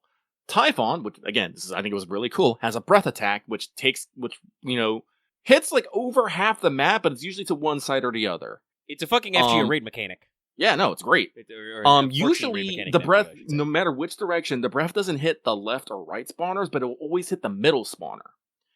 You get 2 or 3 turns to 2 turns, excuse me, to escape the breath, and generally it's easy. The only problem is that if you move everyone, you leave that middle spawner unattended. And depending on your placement with his cones, you usually only get enough space in a servant to move 2 spaces per turn. Yeah, so you can't move them out and move them back in. So for the first breath, I did that, and the moment that I moved off the thing, it spawned a harp, and then the next turn spawned an immediate second harp. Yeah, I think the middle one specifically keeps spawning harps, and talking about, summoning stuff, every turn you don't have a guy on the spawner, I think, they spawn extra reinforcements. Yeah, no. Well, after that first turn, my Tamamo just tanked fucking hits there. Dragon Breath, she don't care. No. I like that the Dragon Breath's not lethal. Yeah. I learned a funny thing, because of mismanaging spawners. I actually did have to reset this fight. When you reset the fight, all your servants, including the ones that are not being revived, are reset to their original position, which is the middle of Typhon's breath cone, because that did not reset. So I accidentally got double blasted, but it really didn't matter ultimately. I think they tried to prevent you from getting too complacent and just like stacking everybody up at the end and just bullying Typhon. That's also why Typhon has a phase change mechanic of being invincible for like 2 or 3 turns. I think it's fair because she also summons Shadow Tygon 1 and Shadow Asterios to do battle with. Like I said, I was fairly well. Those poor motherfuckers didn't know what they came to the wrong neighborhood. They really did. I destroyed them immediately. I literally spent 2 turns just kind of, getting people into position while I waited for the invincibility to fade. I was just like, nah. No, it was good. It was good. Yeah. No, but like I really do like this Grail Front map because I do actually think it's like somewhat of an evolution of what we can do with battles. Instead, we still maintain the same battle mechanics, but by, having everyone run around and stuff and having like field mechanics like the breath weapon, the invincibility, the spawners. It's like it added like, I'd say like 2 more layers to combat than it normally is. And I really enjoyed it. Not to mention the visual flair of just, you had the unit Typhon at the very top who just stayed there, but you also had like the giant dragon Typhon in the background that, heads would move like left or right depending on where they're firing the breath weapon. Yeah, it rotates to do the cone and stuff. No, it was pretty cool presentation-wise. Like I said, realizing that specifically the way they'd done the revive mechanic and this AoE mechanic was like not designed to work optimally together I was like, oh, well, that kind of sucks. I think I'm going to get some guys blown up because they all got reset to their starting position, and that means some of them are like really deep in enemy territory, and I can't like, because like you brought up, the sides, the very extreme sides are free. There's only like 4 spaces in there, so if you get backed up too far. Yeah, no, my guys were fairly well split up. So no, I was careful about my terrain management after that, and like you can live through a lot of that. It's only 10k damage, I think. Yeah, like I said, Tamamo has over 20k. She's like, me calling motherfucker. No, I also was able to, I think, fit in most of my A squad. I think the only person I budget compromised on a little was technically Habetrat, but she was also a fucking champ. I actually brought a lot of 4-stars. I brought a lot of 4-stars because I brought both my Bargesses. I brought Kama. Who was my Lancer? Oh, my Lancer was Melusine. My Melusine. Yeah, I brought Melusine and Tiamat because I wanted dragon on dragon combat for the funnies. Tiamat probably would have been a little more broadly applicable, but for the pretender stonks and the damage resist, which is very important, I brought Kukulkan. Oh no, Tiamat was great because of the fucking free skill cooldown sometimes. Remember, she has a the heal is extremely good. Yeah. Actually, shit, I can repeat the map. I can try that again with Tiamat. I can see if that's more fun. No, it was fun, but I did not bring double Barghest. I brought Saber Barghest to continue to hold the line. But for my Archer slot, I just went, cracks Nux, puts in Super Orion. Beast of a man. He's the one who sent Asterios to hell. Asterios ran into him twice, and I'm like, buddy, I have a Guts and I have an NP turn. You're dead. Do not solo fight Super Orion. It's dumb. Free Buster Chains. And my assassin slot was, as usual, Python, who's like, my Python is 90, and all her skills are 10-10-10. She has crazy good longevity, especially with the skill cooldowns. You can actually reset her like healing and buff removal. Her buff removal resist came in clutch because Typhon kept trying to knock off her buffs, and she was just like, no, stop that. I did, unfortunately, Ash/Summer Morgan unfortunately got dobbed out by one of the harps. It decided to beat her up. Yeah, the harps had an interesting mechanic in which if they defeated your server, they just die. They just go. They leave. Yeah, they're just removed, even if they have a break bar left. A bar, yeah. Which is like... No, I was able to... A little tricky, but also like... they were sabers, you got a free Ptolemy, a free Sugitani, and you can bring an Archer slot, and it's not that tough. No. But, like I said, she has a break bar, total 3 million, but, you got damage bonuses and all sorts of crazy stuff, so it wasn't that hard. But you beat her. She tries to, you're telling her, she's like, why are you fighting me so hard? We're just like, we just want to live. And she goes, oh, that's a great reason. Bye. and tries to flee, but Sukatani does her best sniper wolf impression, and blasts through the fucking core with another Grail Tail bullet, and she flies on, and courtesy of the last minute support of Theseus. He's not dead yet. Not dead yet. Basically, she was getting too far away, but Theseus, as a noble phantasm, the guiding thread, let Ptolemy slap her with the library and slow her down long and strip enough armor away so Sukatani could get her with the bullet. And of course, this is the part where she's as dying, Typhon Ephemeris realizes some things and is very sad and wishes we can maybe have been friends at one time, and this is when Lucky just has to sigh and unzip my pin case so he can put Typhon Ephemeris on the list of servants I'm definitely gonna summon. Stop making cute, sad girls that wish we could be friends. This is an attack on me personally. She's pretty neat. I like what they do. No, it's a great moment because like that moment of just like why are you fighting so hard? And it's just like we're just trying to live, man. And then Typhon Ephemeris just goes, "Oh shit, living things want to live, right? Bye." Like she just it's that. I mean, it's done a lot. It's a fairly common trope, not a universal trope, but it's a fairly common trope that this the character, usually antagonist, who's been like fighting for some esoteric reason all along, like wonders at the last minute, of like just trying to like stay alive kind of a thing. You've got a new lease on life type shit, and tries to escape, but obviously that would be pretty bad. It's gonna be real hard to put the Earth back if Typhon is just hiding out there somewhere. Yeah. No, specifically, before we get her with the three stage MP combo, when she's doing her first escape, she's like, yes, I'll just hide out and try again. I'll just live and take things slow. But after we, hit her with all three MPs and she's dying, fading, flying, find her, and she's all like, oh man, this really sucks. Maybe, we could have been friends. Yeah, she says the thing that every servant who becomes summonable later says, which is like, I wish I'd met the Master of Chaldea and at a different stage in this. What they were so willing to work with all these people and fight for their dreams, would they be willing to help me out? Kind of a thing. And then we get the classic moment. The Grail War is over. Everybody got to go home. Yep. Nothing too crazy and fancy here. I did like the epilogue, though. We're basically going back to Chaldea, and we tell everyone about the battle. And people are just all like, wait, we fought? I do not agree with this fucking outcome. Come to the simulator. We're doing this again. And I'm just like, oh. The jokes about Tygon being a little battle happy, but then, Neja and Huang Feihu being kind of like, yeah. Oh, no, I mean, sorry, patron chat's talking about, her being summonable, waiting for her, and it's like, no. Obviously, I think this was a planned, effective, like, multimedia thing. They had the adventures of El Meloy author write it, and also ties back into adventures.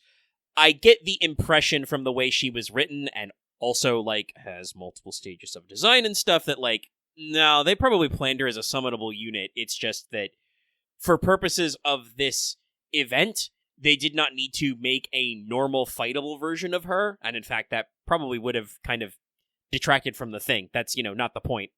Mm-hmm. Like, she is a pretender, but she's still figuring a lot of this shit out. Like, Typhon itself fighting us is like her first last-ditch effort where she just fuses with Typhon's core, to assume direct control kind of a thing, because Typhon is still napping. Even after nega wishing, right, that it doesn't wake up, he's still basically, like, sleepy.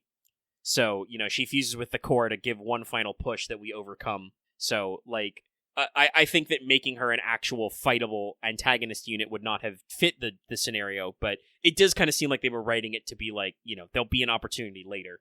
And then they got Sana back to write a sequel event. Yeah, no. That will be Wings of Lacrimation, which, when did that come out? Did that come out this year or last year? Yeah, that was early this year. Ugh. Well, it gives me more time to save. Lucky's been consulting his list of things I'm probably going to be spending too much money on next year, and I am not happy. Bishone? I'm thinking, yeah, the Snake event was January, so that was like, Lacrimation was, I think, March or April? Like, it was definitely front half of the year, obviously. But yeah, it was this year. Oh, We we had got a time, Team then. Pretendi. That is on my straight to 100 list. I wonder if that event redoes a true name reveal, or if you just don't get it if you didn't do the original That Cast is a good of Day and question Night. now that I think about. I don't know if we have flags for that kind of things. The true name reveal thing is like it's a key part of the Pretenders. If you haven't noticed, chat, I think every Pretender that's not like, I don't want to say a joke, but is not like a seasonal event type character like Nine Dragon Ellie, like almost all of them have this, true name reveal moment. Even Hephaestion, who isn't even Hephaestion, that's so that's real funny, by the way, hearing Ptolemy talk about Nameless? her. Yes, yeah, Nameless, because it's just like that shadow, that woman, the nameless one, Hephaestion's sister, and it's just like, yeah, no, she's in Chaldea. You could just call her Hephaestion. It's fine. That's how we solve this problem. Because sorry, like on my desktop is one of redrops things. It just has like, I think the best shots. Hang on, let me post it. Just young Ptolemy and Hephaestion just fucking facing off, and Waver's just like, what the fuck in the back. Waver's just like, what is going on? No, I believe that's actually does that get brought up in Case Files first? I think it does. Faker basically says that literally everybody else Iskander has ever met, even though they hate each other's guts after, shows up for the Ionai Hedaroi. Except her, because she's so fucking mad at those guys that they have the goddamn gall to show up and pretend like nothing happened after all that shit. It's just like, nah, I cannot see those guys. Makes sense. Which I think is funny, because basically the reverse is if Faker copies, because, has the, for she is another Iskander skill, if she copies the Ionoi, basically nobody shows up except real Iskander as a shadow, I think, because it's not strong enough. But yeah, it's a very cute factor they wrote into this of just like, yeah, no, she's still mad at those guys, because the Wars of the Diadochi were dumb. Faker is just a unrepentant Iskander simp. No, but all in all, I'm going to say this is a damn fine event. Almost seems to be like a main interlude with the level and amount of writing, plus production value. Yeah, the production value is really high, and like it is one of the few stories we have these days that feels like it is anchored at a very specific like point in time in the story, specifically because it's got that Lost Belt flashback in it, and that's like, yeah, that's the crux of it, is like, hitting the player with, like we say, have you ever won a fight that you wish you had? And like, what do we think about? I don't know. Pakshi, Gerda, the whole family from LE4, the twins from 5. It is, obviously we skip LB3. Also, shout out to LB6. The part we think about is, Habitron on the top deck at the end of the world. The rest of those fairies, fuck them. Our image of LB7, though, is, the hundreds of dinosaurs fighting the big boy. Ort. It's like, yeah, no, genuinely, like I said, I think that the reason why LB3 is not in that collage is just because LB3 does not have a pre-existing CG that fits the tone. We don't have that self-reflection moment. We aren't even there when Qin Shi Huang does the Wheatfield thing. That's a epilogue that's just for the player's eyes. The Master of Chaldea didn't actually see it. But yeah, no, that means that this one, I think, can have some real like thematic resonance, and like you said, it feels almost like a main interlude. I guess we'll see kind of how they decide to do a follow up with Wings of Lacrimation, Wings of Tears. It is exciting. Like I said, I do really like the final map. It's like was filled with like, a lot of twists and gimmicks, like a main story boss, like. And also, I do think they had actually a lot of good new music. I can't think of any off the top of my head. I know they used a lot of old music really well. Like, True Human playing, just keeps sticking out to me. But I do believe there was a few new tracks. They played a couple of... I remember them most recently from Paper Moon, but there's a couple of really strong, like, expositional themes that I think are from Dinosaur Summer. They reuse those a lot in LB7 as well. One of them is literally called the 65 million year old wish, right? And it's just like, well, shit. We get to do the dinosaur thing twice, But this event also, like you said, has brand new music. Every different map there's a day, night, and twilight version of like the overworld theme.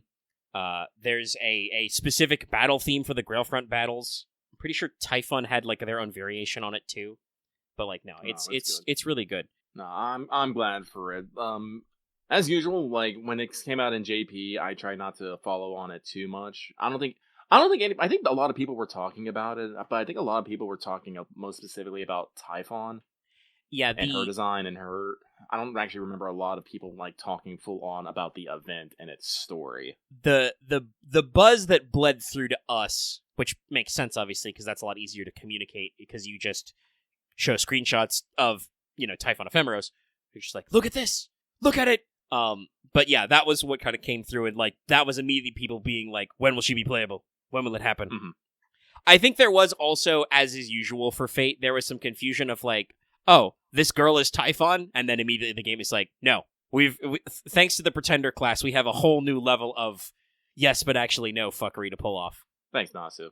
She's playing the role of Typhon because that guy is canonically been defeated by Zeus and sealed away. Well, from what I understand, Typhon is in there, but like he's not playing the active role.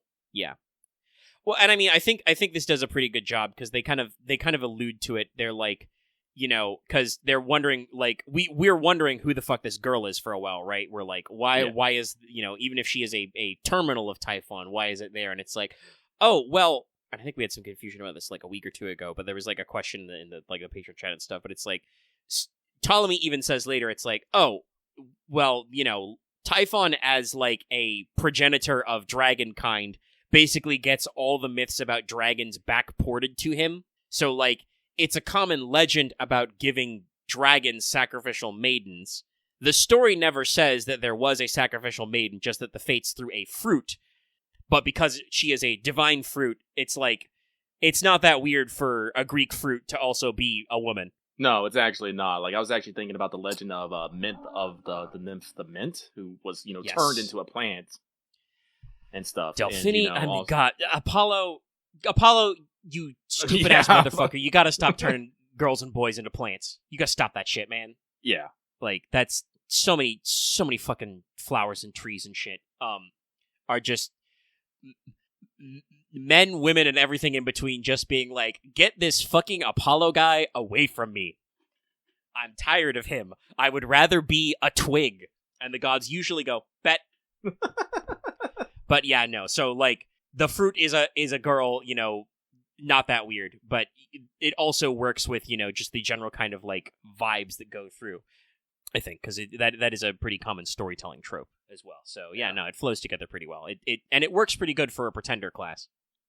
She's literally pretending to be the big bad evil guy, but, she's just one part of the whole. Yeah. No, I think it works. I am super excited for Wings of Lacrimation. Yeah. But I think that's all we have to say on the event. Does anyone else has something they want to say? Well, Chad has brought up, saying that being a lover of Apollo might be worse than being a lover of Zeus. Yeah, like, Zeus's baby mamas, it's usually a coin flip on if Hera blows your ass up or not. Hera blew up a lot of asses. I'm gonna be real. Yeah, he was very jealous. I mean, it's also I should say I don't. I'm know not saying she didn't have no right to be jealous. Zeus did not give an actual. My question is like I don't know if it was an intentional sort of like commentary or not. I believe the idea in the myths is Hera usually takes it out on the woman in the affair because as her husband Zeus is both her husband and the king of the gods, she can't really do anything more than just like be mad at him. So she has no outlet for her annoyance other than to just be like... It's one of the biggest ironies, I swear, in the fucking Ring Pantheon, Heron being, the patron of marriage and just getting cheated on fucking constantly. Oh! That's one of those things that, like, you can't... Because I'll be real, there are some specifically well-known Greek societies which were not great towards women. We tout the Athenians kind of invented the concept of the modern direct democracy, unless you were a woman or a slave. You had to be a male landowner from Athens. But they did make some efforts, as far as enfranchisement goes. But there were other, like, Greek cultures who were different about some of this stuff. But it is, like, I wonder if that is supposed to be, like, again, is it a commentary? Do we bring up the fact that, like, Hera's supposed to be the guardian of marriage for women, where, you hope and you pray that, the husband upholds all his duties and everything and goes through. Certainly, I think that did show through in a couple of ones. That's I believe that's actually kind of like brought up in the context of Jason and Medea, right? Where it's like, usually Medea as a kinslayer would get hers, betraying her husband, killing her own children, and fucking off. But Jason's divine patron was specifically Hera. She was the goddess who backed him. So Jason ditching his magical wife to marry a young, hip new woman, Hera's not going to be cool with that one. She's not going to have your back, bro. But obviously, it probably was pretty common if you were a Greek guy in a position of power that you probably could have a couple of affairs under your belt. Just like modern society, if guys get away with stuff, they get away with stuff. Sort of a thing. So it's one of those things that like, I do think that our version of the Greek gods sometimes, because we do the fucking pop culture thing of like, isn't it how wacky, how stupid and bad and arrogant the Greek gods are. Yes, but also, like, most of them did do their jobs. Like, Zeus specifically is supposed to be, the guardian of, like, sacred hospitality. Like, if you're immortal and you fuck up sacred hospitality on Zeus's watch, you're gone. Mr. Electric, thunderbolt this man. Like, Zeus did his job. It's just that also, that gave him plenty of free time to fuck around. And as the chief deity, a lot of societies wanted their culture heroes to be descended from Zeus. This is why so many cities claim to either be founded directly by Heracles or by a descendant of Heracles. That means that means Zeus got a lot of lovers backported to him. Yeah. A lot of like, or just, straight up invented of just like, oh, we have a mythical unmarried princess in our background. She banged Zeus, demigod kid, boom, done. We've solved it. Divine right of kings. Fucking, Alexander the First, the the legendary founder of Macedon the kingdom, who Alexander the Great is descended from. I believe he is technically Alexander number 3 in Kings of Macedon. Is supposed to be a descendant of Heracles. It was only later, like I said, after he got to, again, I would like to point out how syncretism in the Greek world works. Until he got to the desert of what is modern-day Libya, he went to an oasis where an oracle of Zeus Ammon said, "No, my guy, you're not just descended from Heracles. Zeus is like your dad, man. Your man dad." And like I said, apparently Iskander thought that was pretty cool. He wanted to be buried there in the middle, people be hitting those wine cults too hard. Yeah. Well, actually, I think I saw like a Twitter post or something about this recently, but like they've done geological studies around Delphi, and no, the oracle vents were real. Smoking fucking volcano. Oh no! Not even smoking herbs. We're getting high off the volcanic fumes of the earth, man. No, that's what I was saying. The volcanic vents. Yeah, the volcanic vents. No, they describe the effects of the because it's like one of those volcanic compounds of oxygen replacement. It makes you get lightheaded and giddy and possibly euphoric if the concentration is high enough. Maybe hallucinogenic. Right. Like, at the very least, you're going to get delusional, Fucking fuck. You can't see it. Lucky is just shaking his head. Just, yeah. Wine cults and fucking fumes, man.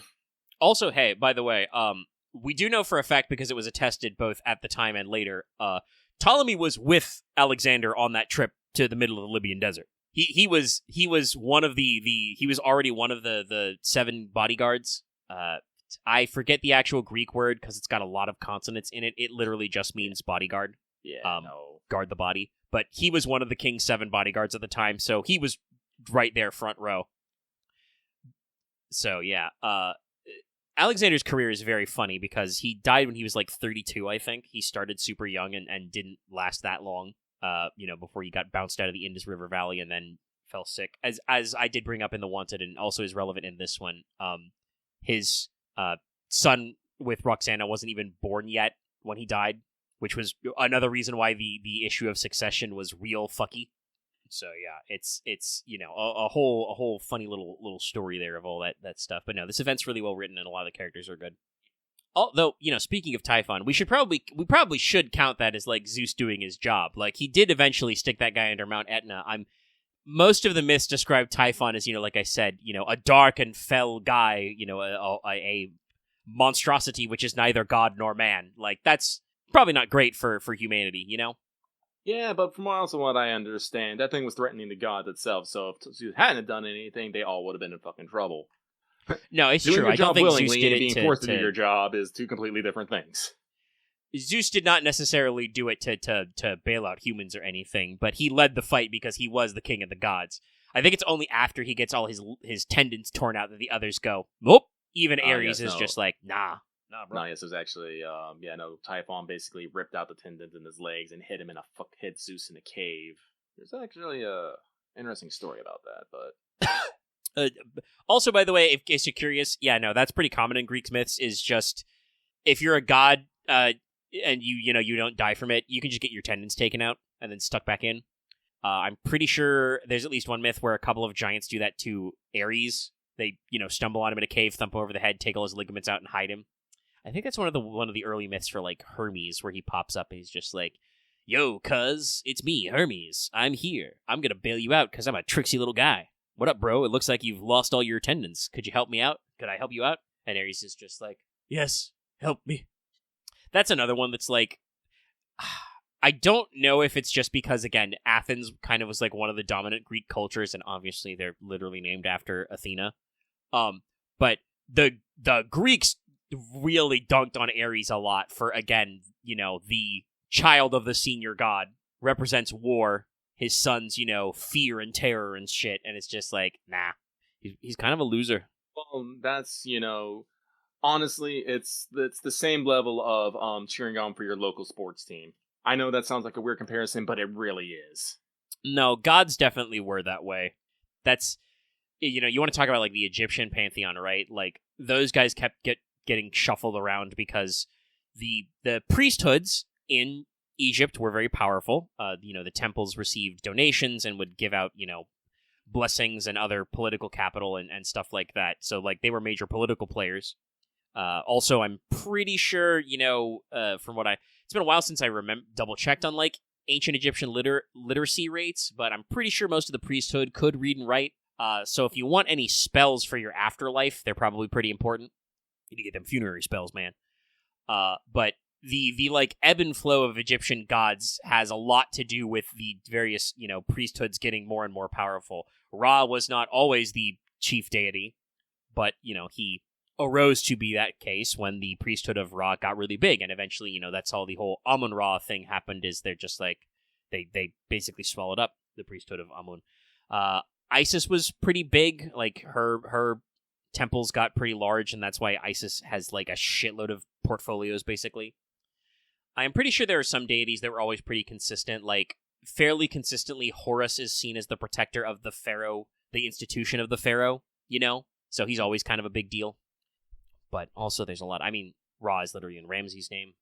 Tutankhamun, changed his name to have, Amun in it. It's that Amun, shit like that. It's all very funny.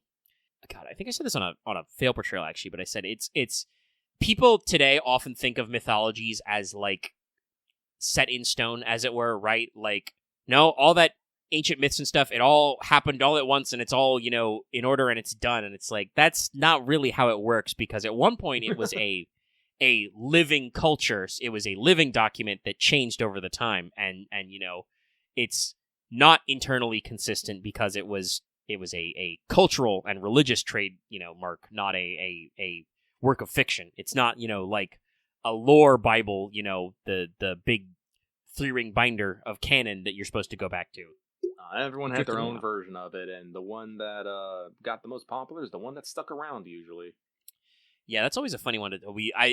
Talking about my deep conspiracy theories about Aphrodite and that line, it's just like, that's a funny one where, like, if Nasu hadn't kind of already written himself into a corner by like locking in the classic 12 Olympians as giant alien spaceships, like, technically Aphrodite should just be another Ishtar Astarte line, because we're pretty sure that Aphrodite got imported, and just slowly got her Ishtar Inanna portfolio shaved off until she became the Greek Aphrodite.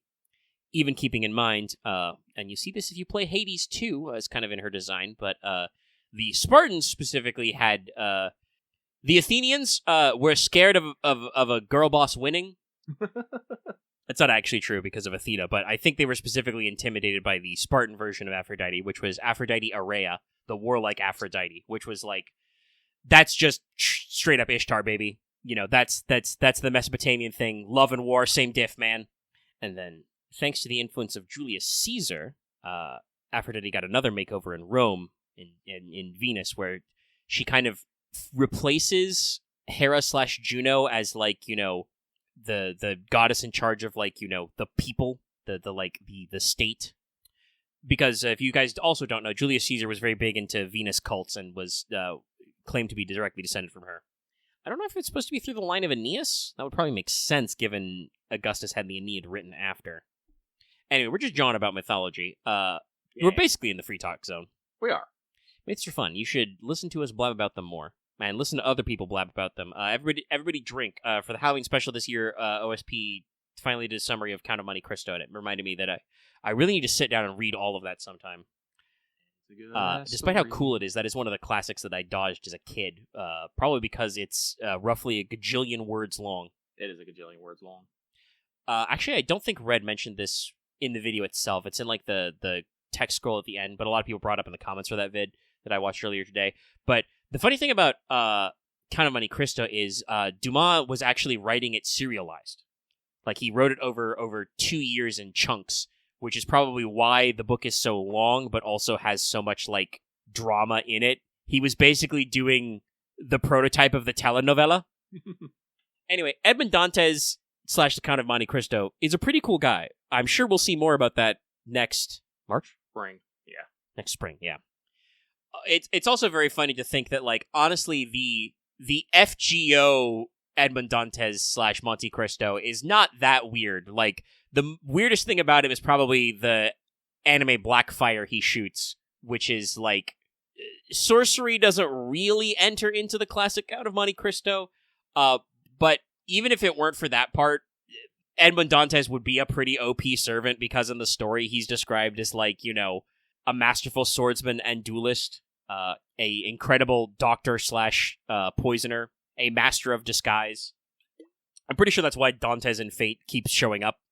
Like, it's not just because Enter Chateau d'If lets him just, you know, mind over his matter his way through anything. It's also just, like, that's literally how Edmond Dantes works in the novel, is just, he's, like, 40 different guys. Honestly, sounding about it, sounds like Edmond Dantes was written just, you know, anytime fucking Dumas needed fucking Edmond Dantes to do something. He's like, he was actually a master of this the entire time. I mean, it's not really explained because it asks additional questions, but there is at least a narrative basis for it, which is that he does canonically spend multiple years in prison getting swole in both body and mind, being trained by Abbe Faria. Why Abbe Faria is a master of everything, that's also left up in the air. He's unfortunately, I believe he is a magical foreigner, because I'm pretty sure he's, like, from Turkey or that neck of the woods. There's you know, the whole legends of him being, you know, betrayed to the Sultan and stuff to be thrown in forever prison. Forever prison. He might also be Greek? I don't know. But no, Dumas is a great writer. It's a terrible shame that we're probably not going to get him in fucking FGO because of the strange fake, you know, forever hell. Well, don't say that. We got Richard. That is true. I mean, they made Richard a little weird. I think, honestly, Like the I thing said, that probably holds back Dumas is that he would probably have to be a bronze caster like the rest of our authors. It's true. I was about to say, he'd probably be on the same tier as Billy Shakes and Hans, but I don't know, maybe an FGO too. Can you imagine Billy Shakes and Hans getting a third guy, and it's Alexandre Dumas? It'd be great. It'd be the worst thing ever to happen, but I love it. Guys, those three bozos. And then give me the Brothers Grimm. Yeah, I was about to say, then we need the Brothers Grimm. Actually, also, give us fucking Aesop. That's another one that I don't think Fate has touched at all, but Aesop and his fables would be... Because that, again, his NP would just be the fables. It would be shit like, you know, the sun and the north wind and stuff. Mm-hmm. You'd be minding your own business, and all of a sudden you'd be in a morality tale. Getting your ass beat by a turtle or something. Honestly, I mean, that's a perfect fit for a caster who would be a bronze in like FGO terms, but in a Grail War would be such an annoying guy because I'm sure that so many heroic spirits would have an existential crisis if confronted with a morality tale about shit like slow and steady wins the race, you know? No, but usually, Achilles just explodes. He would just explode. I'm trying to think of some other, like, Aesop's, Brother Grimm, we got... Busy, I mean, if we talk about Brothers Grimm, Charles Perrault, the famous French collection of fairy stories. Yes. I'm trying to think if there's any other really good, like, playwrights. Like Shakespeare really blocked in. I guess we could do Chaucer, but he's kind of only famous for the one. No, the Canterbury Tales is not really important. For me, I know some people might, frown us, but I would love to actually have Machiavelli as a servant. That's another one that's like Machiavelli is like so famous, and just like there's so much weird shit you could do with him. Honestly, they should do him like they did Dante and make him a pretender and basically be like, hey, is this Machiavelli like real Machiavelli, or is this guy the guy from The Prince? Like, yeah, because that's like fucking Salieri shit, the Man in Gray. Like, people these days have such a weird skewed opinion of what Machiavelli's like actual ideas were, because if not tongue-in-cheek, The Prince is probably written under duress. It was commissioned by people that Machiavelli was not a big fan of, but had a lot of money. So, like, I don't know. There's stuff there. That would be another one that would be so funny to bring up. There's also, like, it would be very interesting if they tried to do, like, Homer, because, like, there's myths about Homer. Homer is also probably not, like... But... Alright, let's... We are at a respectable time if we're talking about other stuff. We're about 2.5 hours. Let me stop this down for a second, because my Audacity froze for a sec. We are resuming. I had to dial down some of my fans, because it's a little chilly. May also be why we don't get trick-or-treaters, because it's fucking 47 degrees right now. Oh, what's the temp here? I'm curious now. Hang on. Little brisk. Interesting, it's colder where you are. It's only 53 here. Yeah, I think Pacific Northwest kind of keeps that seasonal moisture all year round, so you can rack up. But where I am in Florida, it's when it decides it's winter or autumn technically, but you know what I mean, Chad. It gets dry real fast. Yeah, so we're not dry right now. It's been raining, so that means it's overcast, which means greenhouse effect. We retain heat better up here rather. Yeah, that's why it's so oppressively hot in the wet months down here. Yeah, no, when we have clear days though, that temperature fucking drops though. But because it's overcast a lot, we maintain some levels. It's a little more biting. But yes, we are in the free talkery zone. Yeah, free talk. A couple of things. Oh, well, I mean, we said we'd talk about it later in the mailbag, and now it is later. Do we want to start at the live letter? Yeah. Don't see why not. Yeah, so, new live letter, new things. Patch looking pretty cool. Mentioned it earlier, but the one that everyone's going crazy over right now is that it's been announced that the plan is to make it so from 7.4, you'll be able to equip any glamours, regardless of your job. Yeah! And they are also removing the level requirement. After I've gone to the hard work of max leveling most of my jobs. You're not all of them, anyway. I guess it'll make my my warrior glams in the future better. That's the only tank job I haven't finished. No, I have seen people already talking about how they have to redo their entire glam wardrobe. Yeah, I mean, it's because it's like, first of all, anything that was previously, unique job gear, you can apply that wherever you like. I saw a lot of people going like, finally, now Red Mage can wear Amon's hat. Also, one thing that is also another positive is all of your hand-land gear freed up now. Yes. Similarly, the reverse true. It should be that gatherers and crafters now can apply, any appropriate combat job glams. So that's going to be pretty nice. I've already seen people being like, oh, you're going to find party finder groups going to dungeons you haven't seen in years now. Probably, yeah.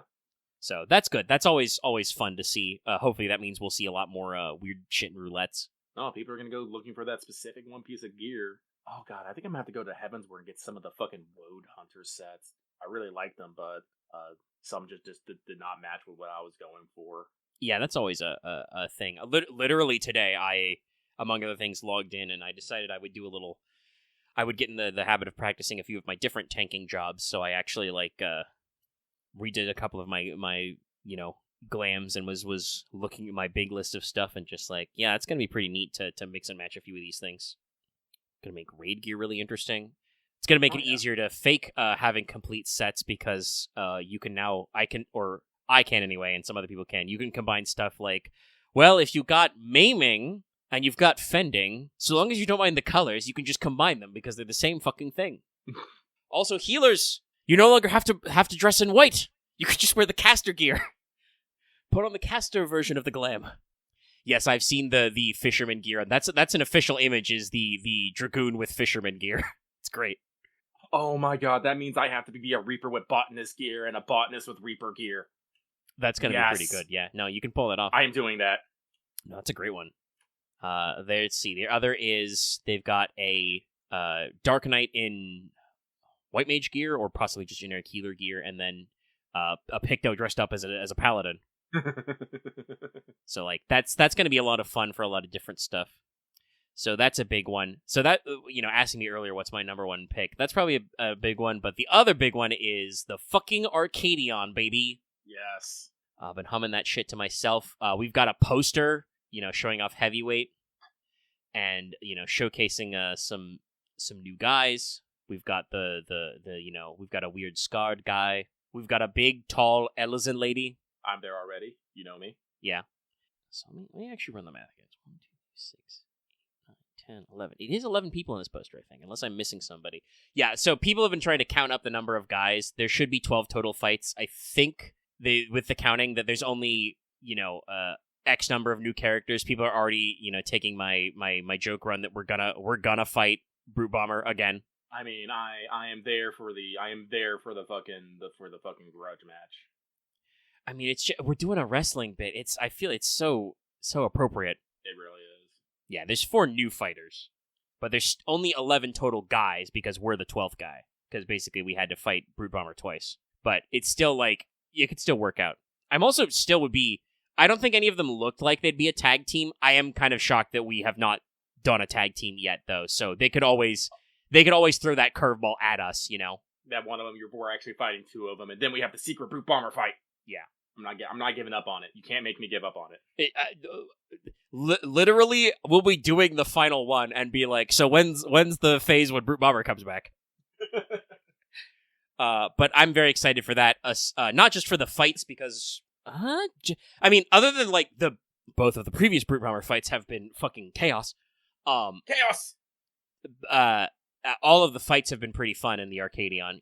There's obviously some confusion about new stuff usually, but no, they're pretty cool. But also the music, can't wait for those hits. So that's gonna be pretty cool to run through.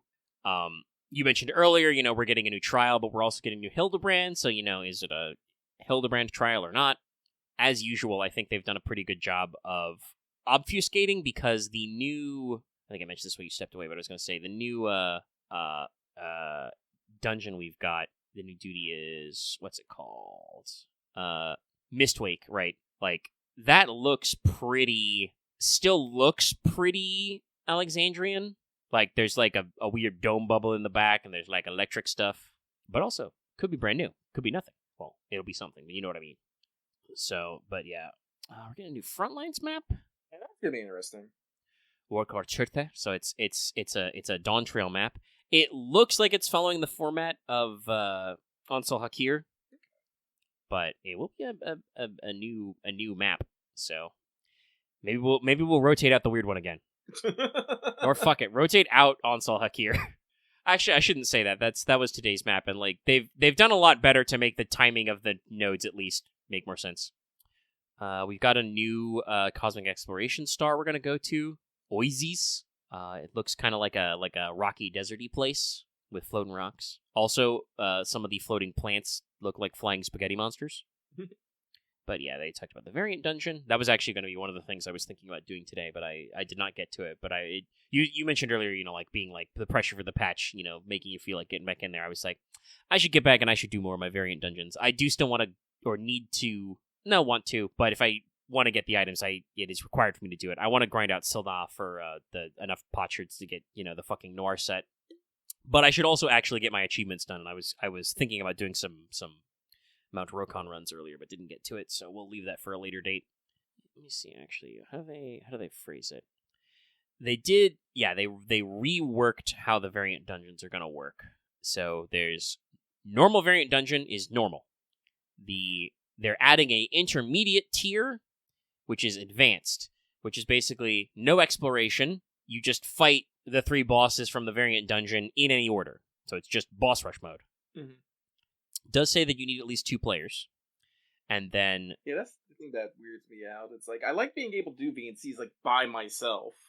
Yeah, that's at least they've still done that at that level. The advanced is boss mechanics. You have to be level 100 and can be done with any party comp. The Criterion dungeon, they're rebalancing. It's a set order of fighting all 3 bosses in order. Is 4 players, is level 100, and requires the normal ratio 1 tank, 1 healer, 2 DPS. Yeah. Or any formation in a preformed party. So you can still do any, but if you queue for it randomly, you'll get normal light party config. So that seems interesting to kind of give you more challenge, more options, but also still kind of encourage a little bit of grouping up. But no, you're right that I did 3 or 4 of the runs in Zelda just by myself doing it. That's it's just a thing you can do if you got some time. Not to humble brag and whatnot, but I did 2.5 of those variant dungeons by myself because I didn't want to be fucking with other people. And if you're not just immediately following a walkthrough to do every outcome in order, then you gotta we did this one, we did all the ones, did all the ones I was visiting with me. It was oh, here's some of the random ones I've got filled in, Yeah. One of them was from a run where we actually went out to do a couple objectives, but a lot of them were just me, like I said, the first 2 or 3 were just me goofing around on my own. Mm-hmm. And then that was issues of asking who's got what filled in. So I we'll see, I guess, the exact format. There is only one so far. There's only one new variant dungeon, the Merchant Storybook, but they're adding 3 tiers to it total. So we'll see if that gets people to bite a little bit more. Yeah, the normal variant can actually be used for leveling because it's minimum level 90, but will level sync you to 100, which is good. That's something I think they're doing a bit more, which I like. Let's see. There's a couple of other interesting stuff. They're adding a new UI feature, the command panel. So you can basically get a little pop-up that you put stuff only some of the time. So if you want to put emotes, gear sets, macros, you can put them in the command panel, which is 4 panels of 25 slots. That does seem interesting. Finding, what you put on your constantly visible UI is always a challenge in Final Fantasy.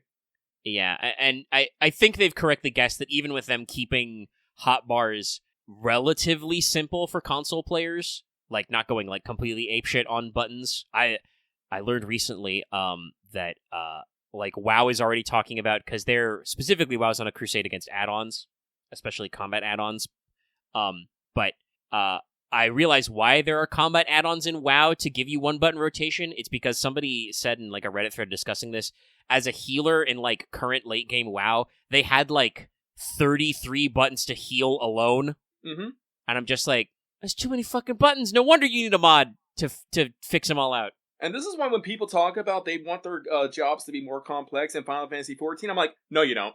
No, you don't want to go that far. I mean, I don't know. There may be some WoW refugees who are actually, I like having so many buttons. And it's I've talked about this. I wouldn't mind a little more interactivity with certain healing jobs. I kind of feel hey, if combat, yeah, more combat buttons. Yes, I want more damage buttons. Actually, it as white mage, you really just do be hitting glare over and over again, throwing your dot, maybe do a holy. That's it. That's all you do. But also, I think the thing they've done with kind of the automatically updating buttons, some of the quote unquote auto rotation, we can do a lot more there. So. Oh, actually, I didn't see this site before. On the new star, whatchamacallit, Oasis, they've got ruin exploration. Ooh. Which is probably why there's a fucking... I mean, it's the face enemies from the Moon Dungeon is the new mount, but it also fits this kind of ruin vibe. And it looks like we're getting a spacesuit, but your shoulders are exposed. So maybe it's more of a diving suit. But yeah, we've seen a lot of jokes about the Merchant's Tale. They've shown some shots of us getting slorpoed into it.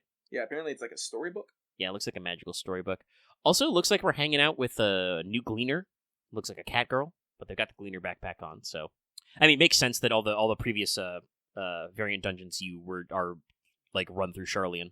That's your your hub for them. Yes. So like, no, looks pretty good, and like obviously the Hildebrand and the main story stuff is going to be one of the really interesting ones. God, sorry, I just opened up the screenshot they've got of the heavyweight tier, and like the arena is like super classic like it's just the Colosseum. Makes me wonder what kind of guy we're gonna fight. We've also got Biker Jacket, Hildebrand, and the giant Sabo Tender on the fucking Tron bike with sunglasses. Actually, yeah, that Ark saying literally a choose your own adventure book. Yeah, no, that's what it is. That makes absolute sense. People have also been talking about the art style, though. Lots of jokes about, like, we're doing the Toontown collab, or Kingdom Hearts 4 looking a little different. No, I actually had a thought about the fucking Winnie the Pooh storybook adventures from Kingdom Hearts when I looked at it. I mean, that is kind of what we're doing, and some of those shots are very pastoral. I also heard another great one, which was Warrior of Light got so lost they ended up in Delfino Plaza. No, so as usual, we're having fun. I have not seen. Maybe I'm just not favoring the right things, but I have not seen people going crazy for this new fire woman who's shown up in the variant dungeon. But she's got like a weird double blindfold and a flaming bird on her head, but she floats there. She looks cool. That's probably going to be a boss that's going to kick our ass. The ninja girl that we can't save in the second variant dungeon with all the ninja dogs. I cry every time. I also showed some cutscenes they're working on for the trial, and it looks like the big tattooed or scarred Ellison man from the Arcadian raids he's gonna do that kind of cut up promo, or he's gonna like kick the camera over or something. big heel energy. They've kind of positioned him to be our final opponent in the poster, so I would assume he's the heavyweight champ. So we've got Ellison, we've got a second bun boy wearing like a Hawaiian shirt, I think, and then we've got shirtless man with the eyes over bangs haircut. That guy's probably gonna like turn into something crazy. One of them's gonna be a Tom Berry watch. Yeah, that's the one I've always been afeared of when they started this gimmick. Just like, where's gonna be the Tom Berry one? That's gonna be the bad one. Sorry, excuse me, took a breath in there. Honestly, all of them have been pretty fun. Like some I think are a little like more or less emphasized than others. Like I assume Black Cat is supposed to be a coral. Yes. But Black Cat's a coral. I don't think she does a lot of like the classic coral attacks. She just does cool cat moves, TM, which is fine. Well, obviously. she has lightning. She has like kind of lightning attacks, and does a lot of cat scratching. Yeah, she does a lot of scratches and a lot of fun AoEs, but she also does like speed clones and shit. Sorry. Ark posted the no fear, one fear as the Chocobo turns into Red Chocobo. That's true, they haven't done a Chocobo soul yet. That could be the shirtless blonde guy. God, he just turns into a Chocobo Knight. Ugh. Just imagining the fucking Choco meteor markers. No, it'll be fun. It'll be a blast. And like I said, the music will be great. Yeah, think of the beats. Sorry, I paused there. That'll get edited out a little, but I paused there. That was definitely a head empty, no thoughts, only be my honey. Yeah, no. Be My Honey does that to you. I mean, they're all really good. I think it's mostly because nobody ever wants to do them. I feel like, funnily enough, it's Brute Bomber's themes that are the ones that I remember the least, but they're still pretty good. Kind of like thrash metal stuff. All right, but anything else about the live letter in 14? Fortunately not. Like I said, I gotta get back in there and do more stuff, but as we get closer, we will see. We'll talk more. We'll be streaming. Yes, actually, that's a good point. Ark brought this up. They're adding duty support to Dismail Darkhold and Aurum Vale, which means they're gonna rework them. Gonna have to see what they change, definitely. Those are probably two classic dungeons that need a little bit of a rework. Dismail's not really that bad. It just has specific mechanics that, as a player, are not overly telegraphed. If you're new, you might not realize that, like, oh, I got a buff when I step into crystals. And definitely, like, not that I necessarily want to encourage the wall-to-wall playstyle. I actually did a leveling dungeon to get my White Mage to 90, and I got Sestasha with mostly Sprouts and returning players, but our our Dark Knight was doing wall-to-wall pulls in Sastasha like he wasn't level 16, and I had 2 buttons of healing. As White Mage. You got Cure 1 and Medica. That's it. Don't even have regen at that level. So it's just like, okay, alright, hold on, bud. I think one of the guys even said later, those were some spicy pulls, and the tank just said, I'm an all-or-nothing tank, and I'm just like, alright, buddy, you're not getting the calm at the end of this. You're lucky. I'm here to just be cool, man. There's a lot of griefery I could pull off as the healer. But yeah, Aurum Vale is definitely just like kind of a clusterfuck. There's a lot of just big rooms filled with guys that like you don't even have to really fight, but you do sometimes have to fight because they're just wandering around. No, I am curious to see what they did. Usually when I do these patches, they do stream like it. Like, Omega, did you ever do the original 1,000 Malls of Totoroc? No, I'm pretty sure I did that one after it got fixed, because that's a main story dungeon. That's pretty straightforward from what I remember, like the version they have now. Yeah, no, it used to be a literal fucking maze where you had to go around and find specific items to open up doors. Yes, I remember you telling me about this. Yeah, no, I haven't done that variant. It's just linear now. Yeah. Like, the thing that probably then they'll get out of Dismail then is the standing in the arcane locks. Yeah, they'll probably get rid of that. I don't think they're going to get rid of the crystal lights, but they might make it more obvious. Yeah. Maybe. They could always add I do think that's an interesting mechanic. It's just not explained well. Yeah, I don't remember when the story actually makes you like unlock it, what we like even talk about it, but I'm pretty sure it wasn't brought up in like dialogue around the dungeon, because Dismail is like semi-optional? Dismail is optional. Like, I think they actually talk about it in a couple of stuff, but I think those might have been side quests. I'm trying to remember. I remember there was a thing I did where, like, there was straight up a moment where, like, to do something, I had to actually go in there, but that might have been, like, a job quest or something, or some other side quest nonsense. But yeah, so that's why it's taken so long to overhaul, I'm sure. But that means that even less so, there's, like, no dialogue, no NPCs to actually, like, you know, instruct you. You just kind of just got to be like, why aren't these guys dying? Why am I dying? What they may do then is they might put some like an NPC in there that might yell at you at things, because they're getting better about that sometimes. I also wouldn't be surprised if there's not like a Dawntrail style red message to be like the eyeball is approaching, because that guy is like the first boss is like roaming the halls invincible until you get to the boss room and set it up, and he can kind of kill you if you don't think to get out the way, which is like, again, it's not like a bad mechanic. It's just one of those things that like. Most dungeons in 14 don't do that anymore, so you're not really expecting to, like, be looking behind you for the boss creeping up on you, you know? I think the only one that's kind of like that is,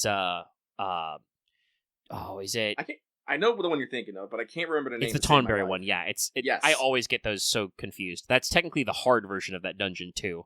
No, that's the normal version with the giant Tonberries, and the hard one, you're trying to save the Tonberries, remember? From the Mamulja. Wanderer's Palace, thank you. Is that way around? I thought that was the other way, but yeah, I think you might be right. Yes, the normal version is the giant Tomberry chases you, gotta run away. I feel like I get the Mamulja version more, but that might just be the weirdness of Duty Finder. Probably. Maybe people are doing that version more because it's got the... Alright, my Discord is freezing a little bit. Hold on. Please hold. Okay, we're back. We're flowing. We got a little non-respondo there for a second. Okay. But yeah, if that's it on the 14 stuff, like I said, we'll keep on streaming that, so you can keep on checking in. Yeah! I have actually, noticed that, I don't know if it's, like, spillover from whatever's going on with, like, the Rogue Trader streams going crazy, but, the last couple 14 streams, even though they've been a little shorter, have hit, like, double-digit concurrence, which is the highest it's been in a while. Yeah. You said you wanna run a poll, wanna gather information.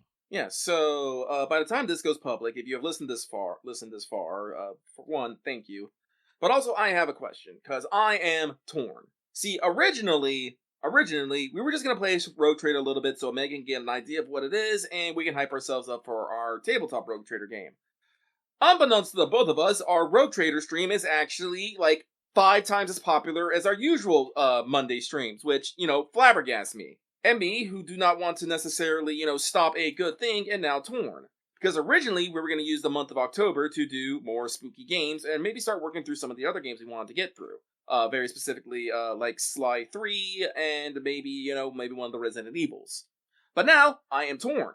Because, Rogue Trader did just hit its 1.5 update. So a lot of people are getting back into it. A lot of new things have changed. And like I said, people seem to like people seem to like Rogue Trader. Yeah, it's not like our biggest ever, but it's certainly our fastest growing Gaming Monday stream in a long, long time. I think it's our biggest ever. I can't think of another game that we had 50 plus streamers on. Yeah, I mean, it had the most people watching live for sure, I think, out of anything other than an FGO stream. Some of our older ones have some like bigger total views, but it's always really hard to tell like if that's because they're just old and watch so much. Some are the first video in like a playlist, so they get clicked on a lot. Yeah. But Rogue Trader is definitely like our fastest growing stream in like God knows how long. So I got to put up a poll, and beg you all to actually vote on it if you want us to actually keep playing Rogue Trader, or we want to switch to something else. I'm fine with either. It's just I want people to give me the words. If it does turn out that we want to keep doing Rogue Trader, like I said, we did just have the 1.5 update. I was actually wondering if we want to actually start a new game fresh, and maybe, have Lucky not do a fucking, pre-built guide and let him kind of figure, like, actually do things on his own. Or if, we want to continue with the characters we have, try something else. Lucky, has been wanting to play, maybe a Pyromancer Psyker and, have fun with that. It's actually fun. If you go, you can still be pretty good at the Diplomancy as your main character, even as a Psyker. You just have to, make some decent choices. But, I want to know, because if people want to keep playing the Rogue Trader, well, I am a man of the people, and we'll probably keep playing Rogue Trader. We just got to figure out what kind of Rogue Trader we want to be. Like I said, playing a Noble is very generic and very, true to the Rogue Trader, but it's also a very boring class to paint. I yell at people to tell them to do better, and then Argenta shoots like 600 bullets. Yeah, it seems like there are a lot of decent, there's a lot of different fluff for different origins and some stuff you can break down. Some of which they did actually say they rebalanced in this. Yeah. Like they worked on stuff for like being a former guardsman or being a commissar or stuff. So, there's some very interesting things. But yeah, that would probably be good to like run a poll. You might be able to, I don't know, I'm trying to think, would that be like splitting the vote or not to like run it as one poll and be like, yes, continue Rogue Trader exactly where we left off. Yes, do Rogue Trader with, a new character, and then no, try a different game. And probably still, run back to Rogue Trader at some point at this rate, but we'll see, because we've got other games we do want to be playing and working. Actually, let me get that poll started right now. He's thinking about it, so he's going to do it right now. Let's see here. Go to create post. Because, the views are really good, and obviously, I think, like I said, that does, I think that bleeds up in the algorithm, because like I said, I've noticed the past couple of weeks there were more concurrence, at least in 14 streams, which, when we're pretty close to between patches like this, there's usually a pretty decent dip in those views. But also, I feel like I'm both, preaching to the choir and also sometimes talking to a brick wall. The Rogue Trader streams are not usually crazy high on, engagement. We get a lot of viewers, we get a lot of views. Not necessarily converting that into, likes, sub numbers, live chats, comments on the videos and stuff. I don't know if people are just, not in the mood of commenting on YouTube videos as much anymore. Well, we're not big fancy VTubers, so, meh. Let's see here. Switch to another game. Let's see here. Yes, since it is, well, it's no longer Halloween for me. It's after midnight, but since it was Halloween, this will be the quote unquote Halloween episode. I did do my planned Halloween special. I recorded me reading Repair of Reputations. Had some fun with that one. Did add some extra production value, and it did turn out to be a little bit longer. That's why there weren't any more. I talked about doing maybe some short stories. I might throw that in as some later bonus project, but it did turn out to be. Despite its relatively short length, it turned out to be quite a bit longer than I was originally planning, and has not been going crazy with the views and comments. Yeah, I've found some... Actually, fun fact, that track is called... It's from YouTube's audio library, which is pretty robust. But that one's actually called King's Men, and it had the correct vibe, so I was like, that's nice. I'll Patreon shill a little. There is an audio insert if you want to skip it, which actually, I call that in my notes the upload ad-free, because I actually cut my... Or I did not record and add on my YouTube outro to the Patreon audio upload version. It's not really much because it just saves you 5 minutes. But, I did, like I said, I did a little different for the listening experience. I do have ideas for occasional bonus project videos, but I'll be working more on that stuff and a wide variety of stuff later. I'll also be trying to work on some rain, because we are in downtime of rain, but we're trying to set up summer court, which requires a decent amount of prep work for me. But I think we got a pretty good framework. I mentioned this earlier, I think, to the boys. I built a table, basically, a grid of days and weeks to just, plan everything out in my mind. And I shared that with them, so we'll be able to mirror out a lot of stuff. And generally no big hitches yet, so that means I can start blocking in a few things and working on stuff in an orderly and organized manner instead of, a chaotic and manic manner. Breaking down your work into organized, manageable chunks is better. Betterer. All right. More betterer. Betterer. So, we started a fucking poll here. Yay. I will post it to the patrons right now. Blam! And I'm going to go to our announcements page and give them another No, I will not at people at 9:30 p.m. my time. That's rude. Someone remind me in the morning to add everybody. Yeah. At least post it to patrons for right now.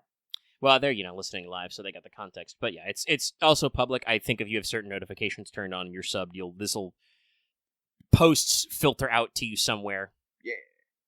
The YouTube algorithm. Like I said, it's nice to see the views, but it is also, I guess I'll just say, it's weird to, just be like, hey, chat, what do you think about this? And, there's supposed to be 50 people watching. Nothing. Crickets. It's like, I don't know. Maybe they're just chilling to watch the Rogue Trader parts. That's fine, but it's still a little oddball to me. Honestly, we never have much engagement. Usually it's, Axe talking a lot about one thing we've or got another. a few. They have this leaderboard thing, so you can see there's a few people who chat in.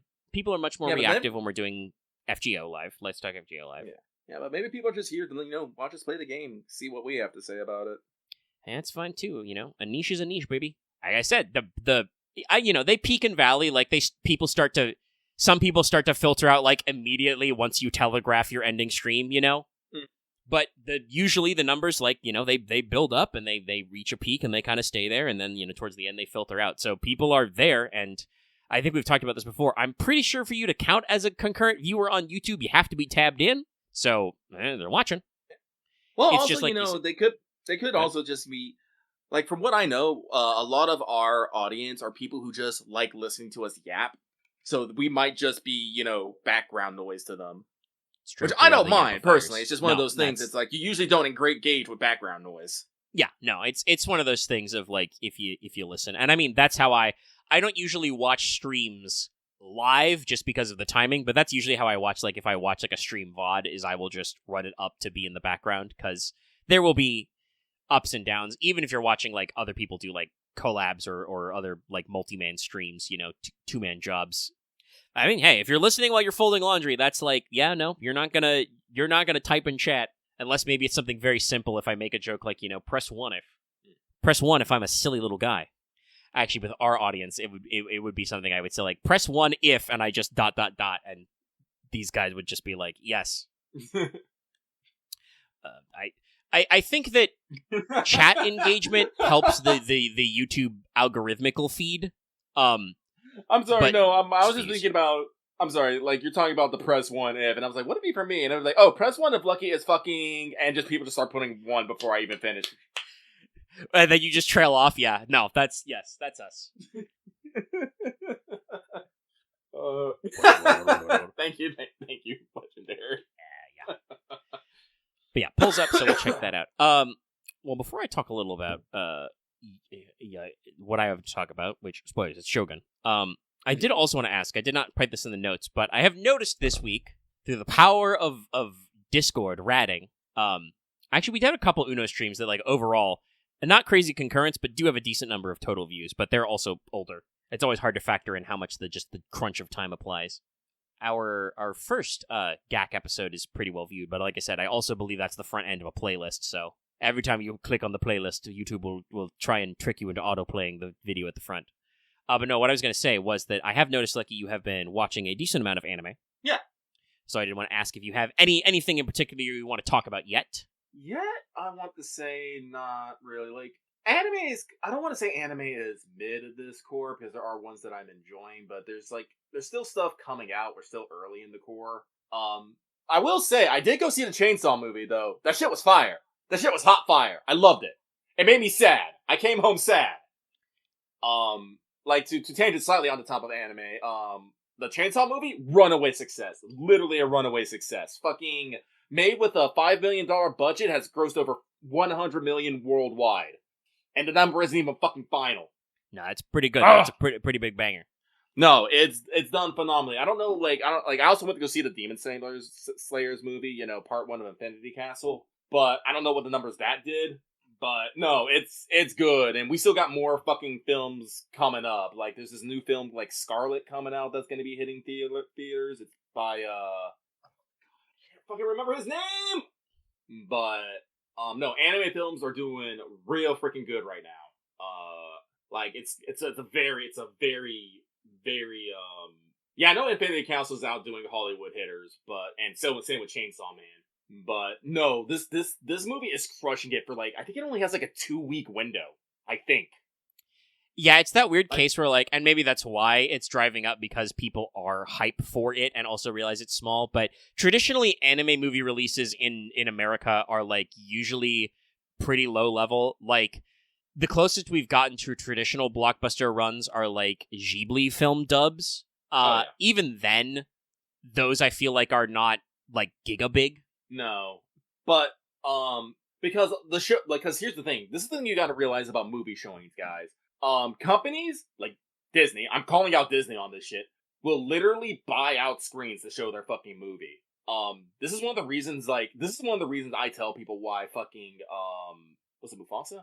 Mufasa did well. Like, well, I say that quote did well on a thing, beating out like Sonic 3. It's because Disney bought way more fucking theater screens to show that movie than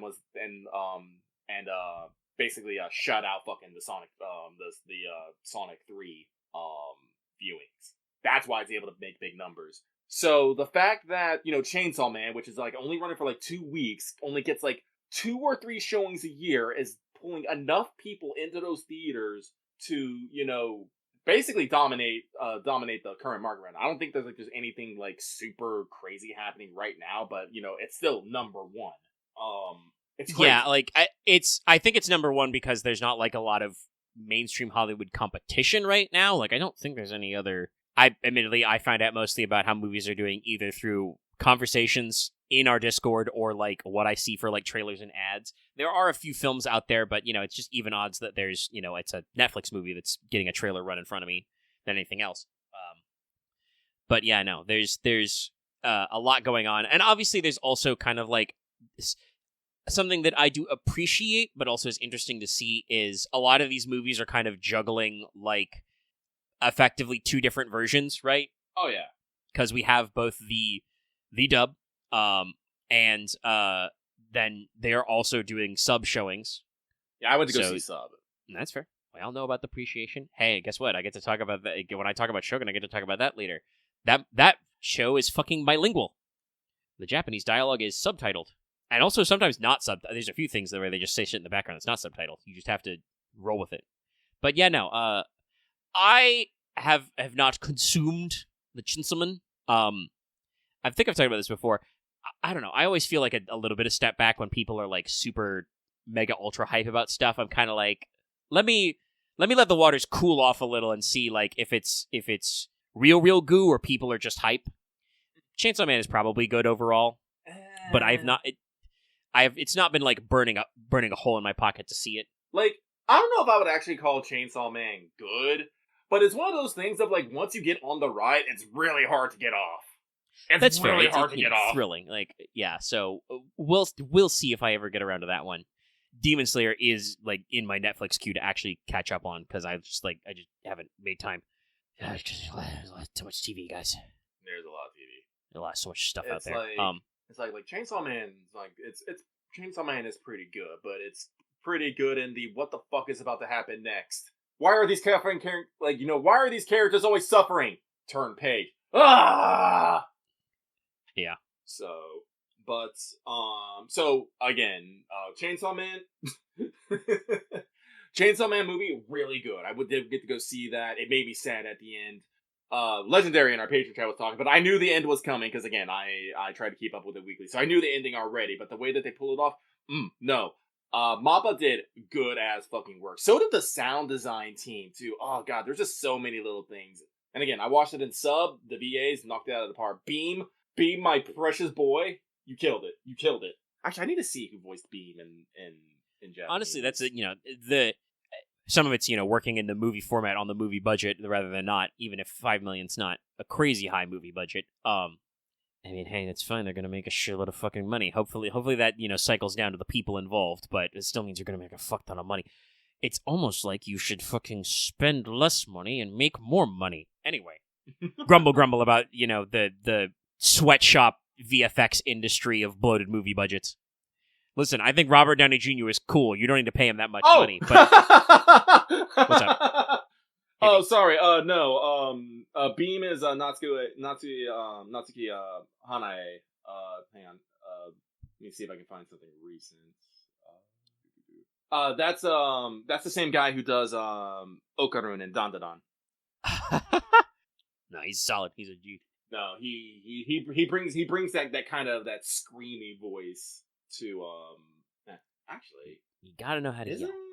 Yeah, no, I forgot. He's also a Tanjiro Kamado from fucking Demon Slayer. This boy fucking got basically 2 big anime film showings this year. God damn. That guy, shout out for him. Like I said, hope he sees that shit in his bonus. Like, he's killing it.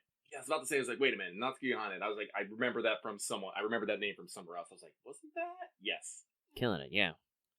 But alright, if you're listening to this and you are interested in that sort of thing, if you have an opportunity, you should go see the Chainsaw Man movie. Yes. But I talked about it a little there. I have been actually catching up on my TV because I beat Ghost of Yotei, platinumed it even. I don't know if I said that on the show. Was a pretty simple platinum. The only thing that got me a hookup was finding my last shrine because there was a bug with the wind to shrines. Apparently, it is known but not fixed yet. But knock that one out there. So that's a good one to close in. But I decided, especially since I did finally get my Disney Plus Hulu business sorted out, it's finally time to watch Shogun. Yeah. So Shogun, FX miniseries on Hulu, 10 episodes, based on a novel from the 70s. I want to say it's the 60s or 70s. Shogun is pretty old. Author's last name is Clavel. They are unfortunately deceased, which is a shame because I think they were planning another Japan-focused book because Shogun is actually the first book in a series of books about basically I guess I would say the history of British-Asia relations. Like the first one is Shogun. The second one is Taipei, which is actually about Hong Kong and stuff, and later around. And they are historical fiction. They are clearly referencing real-life events, but are using fictitious names. This is very funny to talk about immediately after doing Ghost of Yotei, but so hey, Lucky, you'll know some of these names. So Shogun, it is uses fictional characters who fill the roles in the story of historical people. It is set in the end of the Sengoku era, pre-Shogunate, obviously. Oh, does this have to deal with is it William Adams? Yes. The main character, John Blackthorne, is very clearly a stand-in for William Adams. Okay, cool. So the Shogun is clearly Tokugawa Ieyasu. Yes. Instead of being Tokugawa Ieyasu, his name is Yoshi Toranaga, which they get to fictionalize it, so they get to be pretty cool. They wrote the kanji for his name as Eternal Tiger. But yes, the book is from the 70s, so it's not really a spoiler if you understand. But the events of the novel end just before Sekigahara. Oh no, that's interesting. Yeah. No, and fucking in real life, William Adams actually had a very interesting role in the Battle of Sekigahara because in that battle he actually provided artillery support for Tokugawa, in that he took his ship cannons and mounted them on the hill so he could fire the cannons upon the enemy forces. So that is in the show what Toranaga ends up asking Blackthorne, Anjin-san, because they can't say his last name. They call him Anjin, pilot. Yeah, no, that's what they called That's what they called William. Yeah, it's a very clear XP. In the show, that's what they do. in the novel, and I don't know if this was just like because of like research or older time or whatever, Anjin is responsible for teaching them about muskets, but it's brought up in the show, and I think it was actually brought up to the showrunners when they were planning their historical consultants, that the Japanese islands had muskets had matchlocks for about 50 years. Thanks to the Dutch and the Portuguese. Yes. Which like I said, in the show, our female lead, Mariko, straight up tells Anjin that he's just like Blackthorn, that she's just like, yeah, the Portuguese gave us muskets like 50 years ago. We're interested in your cannons. We want to see that shit. Teach us about that. No, like... And that is, like, his kind of, like, get respect moment with some guys. You know, he's been... So basically, if you don't know, the plot of Shogun starts with, first of all, very atmospheric. You kind of get a real good look at Blackthorn's character early. He is on a Dutch trade vessel that is attempting to sail to the Japans, as they call it, because they are trying to break the Portuguese monopoly. Yeah, actually, I'm kind of curious about this because real life William Adams had actual trouble getting involved because of the Portuguese. Yes. Oh no, the Blackthorn is a Protestant. The Portuguese are Catholic. The Portuguese hate his guts. They try to have him assassinated in like the second episode. They're literally leaning on Lord Ishido, the stand-in for Lord Ishida, to like have him executed out of prison and stuff. Like it's a whole thing of like so Toranaga obviously like covers for Blackthorn in a very similar way to real life stuff. There are the many great memes, Blackthorn as Anjin doesn't speak a lick of Japanese. He speaks Portuguese pretty good, and I think speaks some Latin. The show all translate this to them as whenever they're speaking a non-Japanese language, they're speaking English, which is fine. That's good translation convention for a show in America. But like this is where all the memes are of like he's standing in the garden looking all beat up because again their ship was basically like. Not doldrum because they were moving, but they were like out of phase, for lack of a better term. Like they're running out of food and water. All the sailors are going crazy. No, like if I remember, like sorry, I don't mean to cut you up, but I actually know a little bit about this because I learned I discovered all this when I played Neo, the first. Yeah, but that was the thing I was going to mention is like you might know not just because of Sekigahara with Ghost of Yote, but also like all this is like brought up in Neo. No, but no, there was 3 ships that was sent to there, and 2 of them fucking sank, and they ran out of food and water on the 3rd one. Only for when they arrived, basically they got all their shit confiscated and thrown in jail because the Portuguese said that they were actually fucking pirates, and it wasn't until Ieyasu busted them out. Hey, guess what? You already know the first episode of Shogun. They do exaggerate a little. I believe the captain of the Erasmus, which is Blackthorn's boat, says that they were a fleet of like. More than 3? I think maybe they said like half a dozen ships or a dozen. I don't remember exactly. They're hyping it up. But they end up with 1 ship.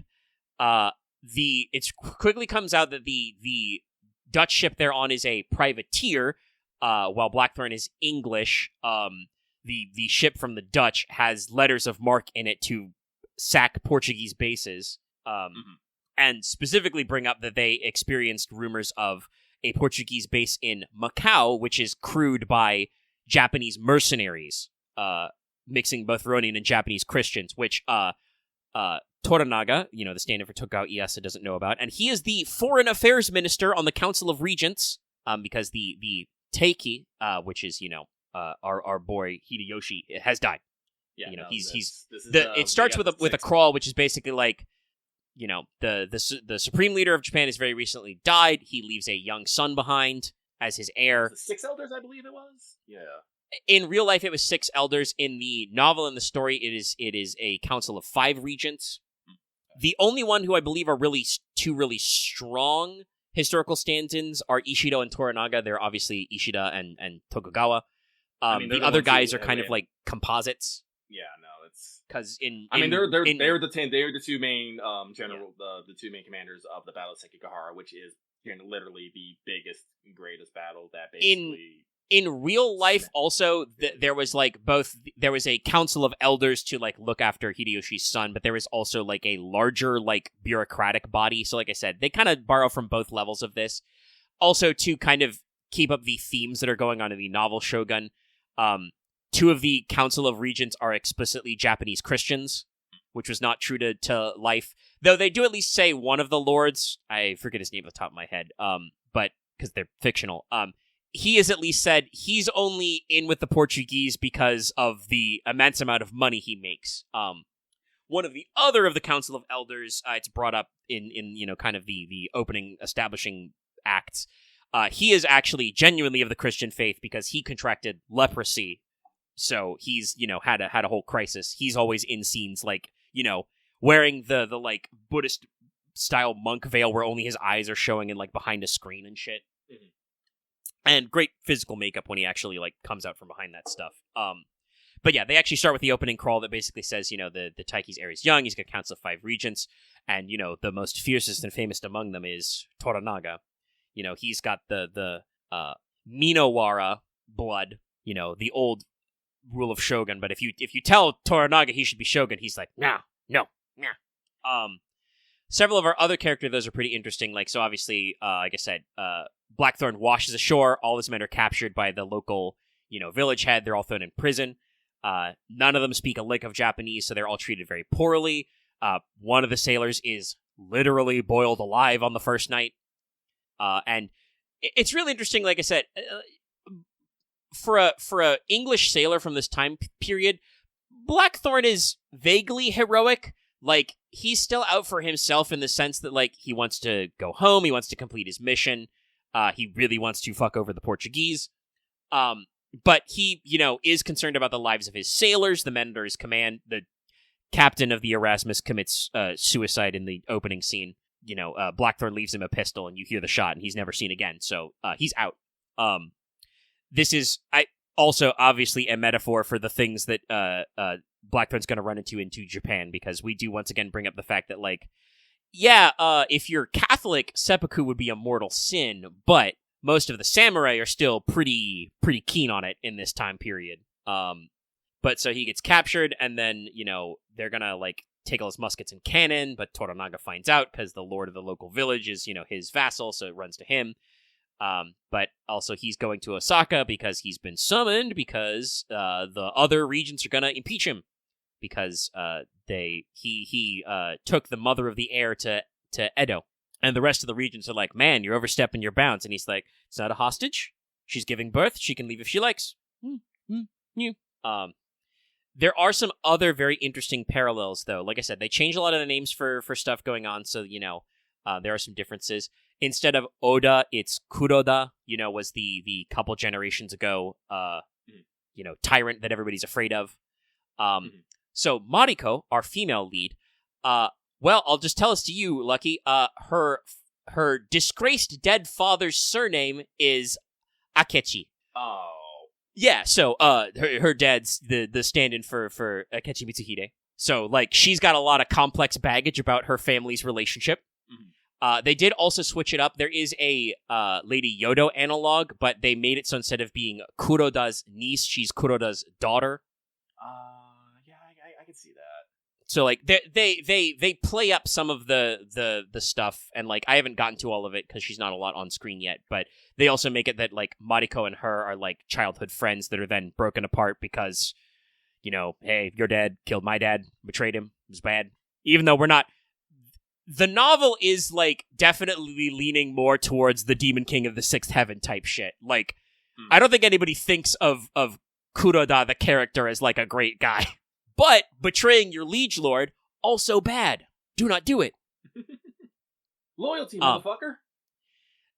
Nah, there's a lot of talk in the original novel and in the show about, the loyalty. Like, literally in episode 2 is called Servant of Two Masters, because, like, this is where, the Anjin gets brought to Osaka and actually, like, meets Toranaga, and so Marika starts filling in his interpreter, because the first guy he got was a Portuguese priest who was just like, these guys are pirates, kill them all, they're pirates. And Blackthorn is like, you slimy Catholic motherfucker, how dare you call me a pirate, I'll kill you, you son of a bitch. And Toranaga, ultimately takes the situation and just says, don't care, put him on a boat, take him to Osaka, I want to meet him. I want to meet this guy, I'm summoning him, put him on a boat. And he wins the respect of the Japanese crew and like his bones as Anjin as pilot by actually taking the helm of the boat when it's in a storm and stuff. So like, he builds rep. Yeah. No, oh, sorry, no, keep going. I was gonna say, in the second episode I mentioned they try to get him assassinated. This show treats shinobi ninjas very realistically. The shinobi assassin was just one of the castle maids in the third episode, because it ends with her assassination attempt. Mariko says, oh yeah, she worked at the castle for years. But like, she goes to assassinate Blackthorn. Toranaga is, as you would expect from, the representative of wily old Tokugawa Ieyasu, he's a clever guy, plans within plans, trust no one type shit. He graciously offered Blackthorn his sleeping quarters in the castle that night, so he's actually sleeping in the guest room. Everybody thinks that the assassin's trying to kill him, but no, they're trying to kill, the Gaijin heretic. But in this assassination attempt, Toranaga just gives no fucks and just, cuts the assassin across the neck, like, instantly, and they have a little scrap. But, like, Blackthorn runs in, sees, his host being held at knife point, even though he's already got the situation in hand, says no, gets cut up, in this attempt. So, like, he starts to endear himself to his hosts very rapidly. Has this whole conversation, the whole meme of, like, Toranaga asks him to, like, draw the world, and, like, so he puts, Japan and Britain on there and talks about, how, the Spanish and Portuguese have this treaty where they claim that they legally own Japan. And Toranaga's like, did he actually say belongs? And it's like, yeah. No, it's like, no. What does he say in the show? He's like, oh no, their arrogance is insufferable. Like, absolutely, like, trying to sell out the Spanish and the Portuguese, which fits everybody's, like goals. So, like, starts to endear himself. And I do like that, like, I won't call him a villain per se, but, like, the original novel and the show are not shy that Toranaga, as a stand-in for Tokugawa, he's a crafty motherfucker. He is not a, like, he does things with a certain amount of, the appropriate samurai level, authority, but he is also absolutely a manipulative prick. Like, he's just like, yes, I have been given these journals that are the claims that you're a pirate. Well, it'll take me a while to translate them, so I guess you're stuck here, and while you're at it, train my guys how to use these guns we stole off your boat. Yeah, no, he also literally did not let Anjin leave. Literally would not let him leave. Yeah, no. It's the same in the novel, yeah. But no, it's but the show's really good. Like, they got lots of real, experienced Japanese actors, several of whom already had done historical dramas, to come in and play all the Japanese parts. They speak authentic Japanese. Several of the actors who are English don't know how to speak Japanese unless they're supposed to be fluent, and then they have pretty good pronunciation. They even, like, re-edited some of the names to make more sense. One of the lords serving Toranaga is known in the novel as just Yabu, and they're like, that's not quite right. He's is it Yabu Shige, I think, is his name in the show. Another one is a very modern name. There was a Lady Fujiko in the original. And that would not have been the trend at the time yet, so they just shortened her name to Lady Fuji. Fujiko's a great character, by the way. It's at one point, she's in the later plot, she's chilling in the village with Anjin and Mariko. She's a very, very sad lady. In the first episode, her husband dares to insult Lord Ishido and draw his sword, and so he has to commit seppuku. And also, they have to take out his newborn son. So, like, Kiku loses her son and husband, so she's very sad. But she's got some metal in there. The head of the village, Omi, who's a little fuckboy. Omi is. We don't like that guy. He's the guy in charge of the village who first captures Anjin and his men and does not treat them very well. And he's a crafty little guy, but he's demanding that Blackthorn hand over his pistols, and Blackthorn is like, no, I'm not gonna give you my guns. I just got these back. And they're like, you've been declared Hatamoto. You're fine. You're okay. And he's still like, I don't trust this guy with my guns. So Fuji comes up and he's like, please tell Anjin to give me his guns. And he reluctantly does. And then Omi comes over and he's like, hey, now you give me the guns.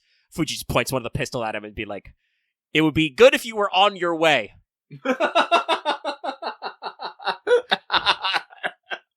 and we're just like, hell yeah. We Ride or love die. Lady I love Fuji it. in this house. Yeah, no. Oh, no. So, and like, it's real good.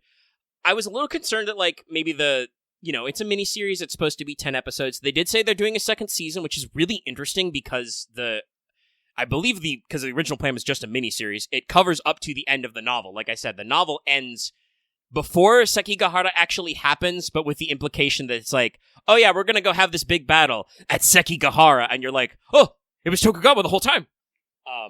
So the show ends at around that point. So it'll be interesting to see what they're doing. Will they do like follow-ups, using the historical fiction stuff, or will they dip into the actual like effects of it? I do believe they actually show a bit of the battle in the show. I think it's got a flash forward, but it doesn't actually happen. They do some interesting time tricks and stuff. Like I said, the props and costumes and the physicality, very good. Everybody's dressed in their appropriate wear, looking really good. Oh, the arc of the book is basically I mean, it's a two-parter. It's a pretty big book, but basically it's two separate plot arcs. One is the kind of interpersonal drama of Anjin starts to, Blackthorn starts to fall in love with Mariko. Mariko starts to fall in love with him as they're close because they're translators. But also, Mariko is a married woman. Her husband Buntaro is still alive for most of the story. I think there's a couple fake outs, but so it's like he's doing the classic thing of like starting to integrate into this culture and like appreciate the things that are nice about their culture while also still being able to take kind of this outsider's approach of like, there's a lot of death in your country and that kind of sucks. It's a great moment, like that he experiences what Mariko calls a baby earthquake, and he's just like, wow, that's wild. You guys just deal with that. And she's just like, oh no, there's a lot of disasters in Japan. That's why we build our houses to be able to be quickly reassembled if they fall down.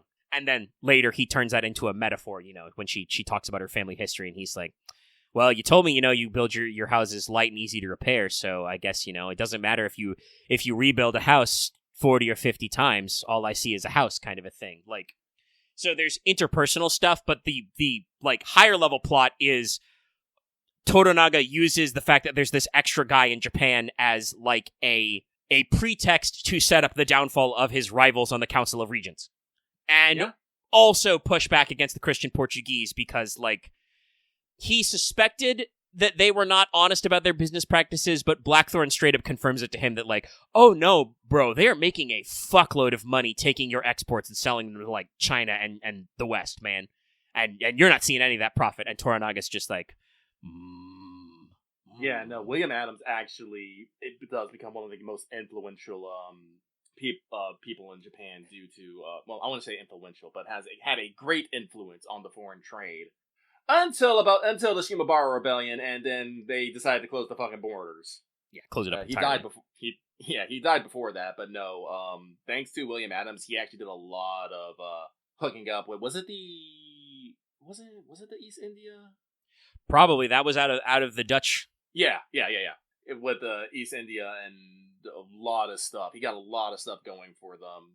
Served under Tokugawa and Tokugawa's son what was his name? It was Hide something. I can't remember. Yeah, I'm pretty sure we've met his equivalent in the show.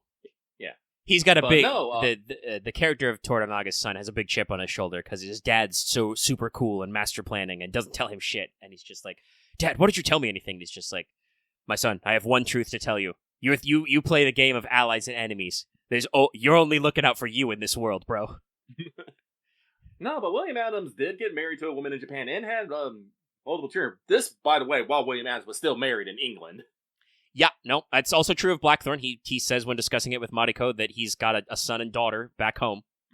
But, he's been marooned in Japan, so what the fuck are you gonna do? No, I do kind of think that, like, in Ghost of Yotei, the wind down about Matchlocks is, like, makes sense.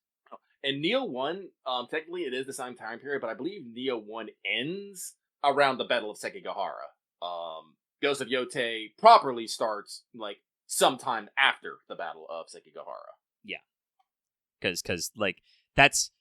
I think because Atsu was also on the losing side. She fought for the other side. I think that's the moment where she thinks like, well, I've survived the biggest battle in Japanese history. Maybe I should go home and settle scores because I can't find mercenary work in this side of the country anymore. Hidetada, thank you. Hidetada, thank you. Yeah. I knew it was Hide something.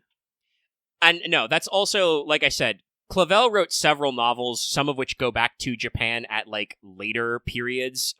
They talk about a successor to the quote unquote Torunaga shogunate, who is dealing with the Sonojoy movement, shit like that. Like, and it is mentioned that there is, I think they're even referred to as the family name Anjin. There are supposed to be descendants of the character of Blackthorn, so like they weave the story in and out. If I remember correctly, while I do believe his son inherited Anjin status because fun fact, this is completely without without question. Anjin was made samurai. He was given the status, the swords, and the fucking manor, named a direct vassal of the shogun. Fucker was samurai.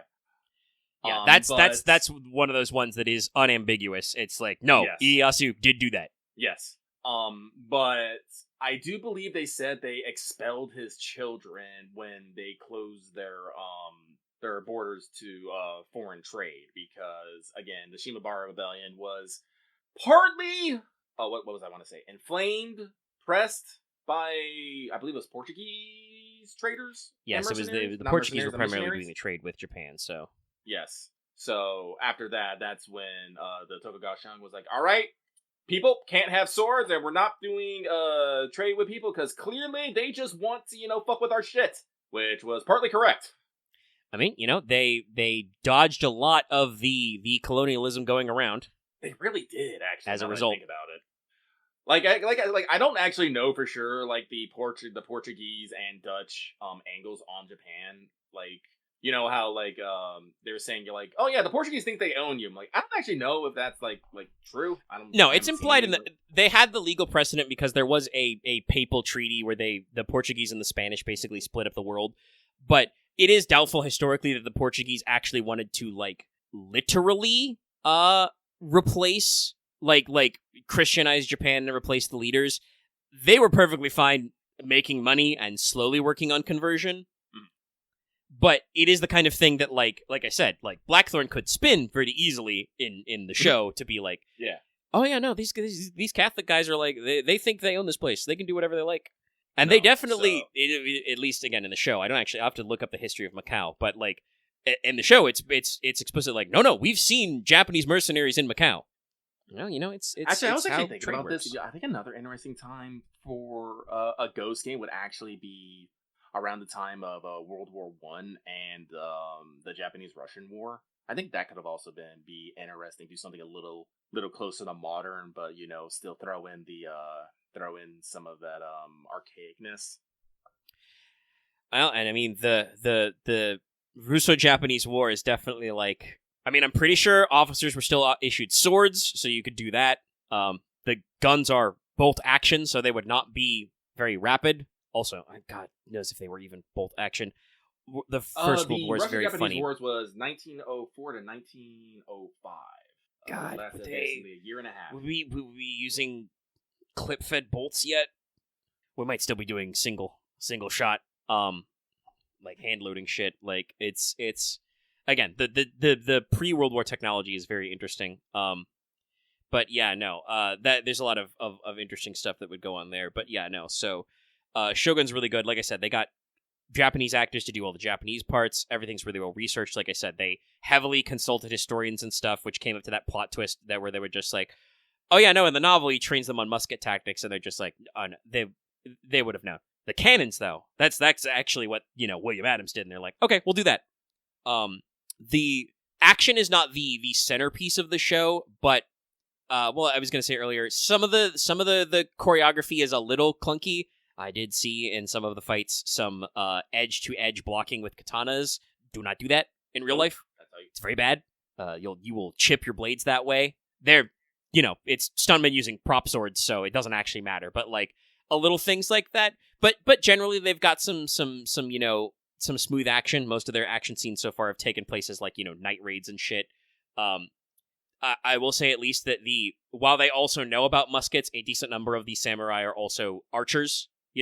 As true to life. Mariko does just grab a naginata and get some moves there. Mm-hmm. So they kind of stick to a lot of that stuff. So it's just really compelling because, like I said, you've got arguable A plot is just our protagonist Anjin is stranded in Japan. He literally cannot leave. His crew have all been taken away to Edo Castle, and all of his guns have been taken off his boat, so he can't enact his letters of marque or his loyalty to Queen Elizabeth or any shit like that.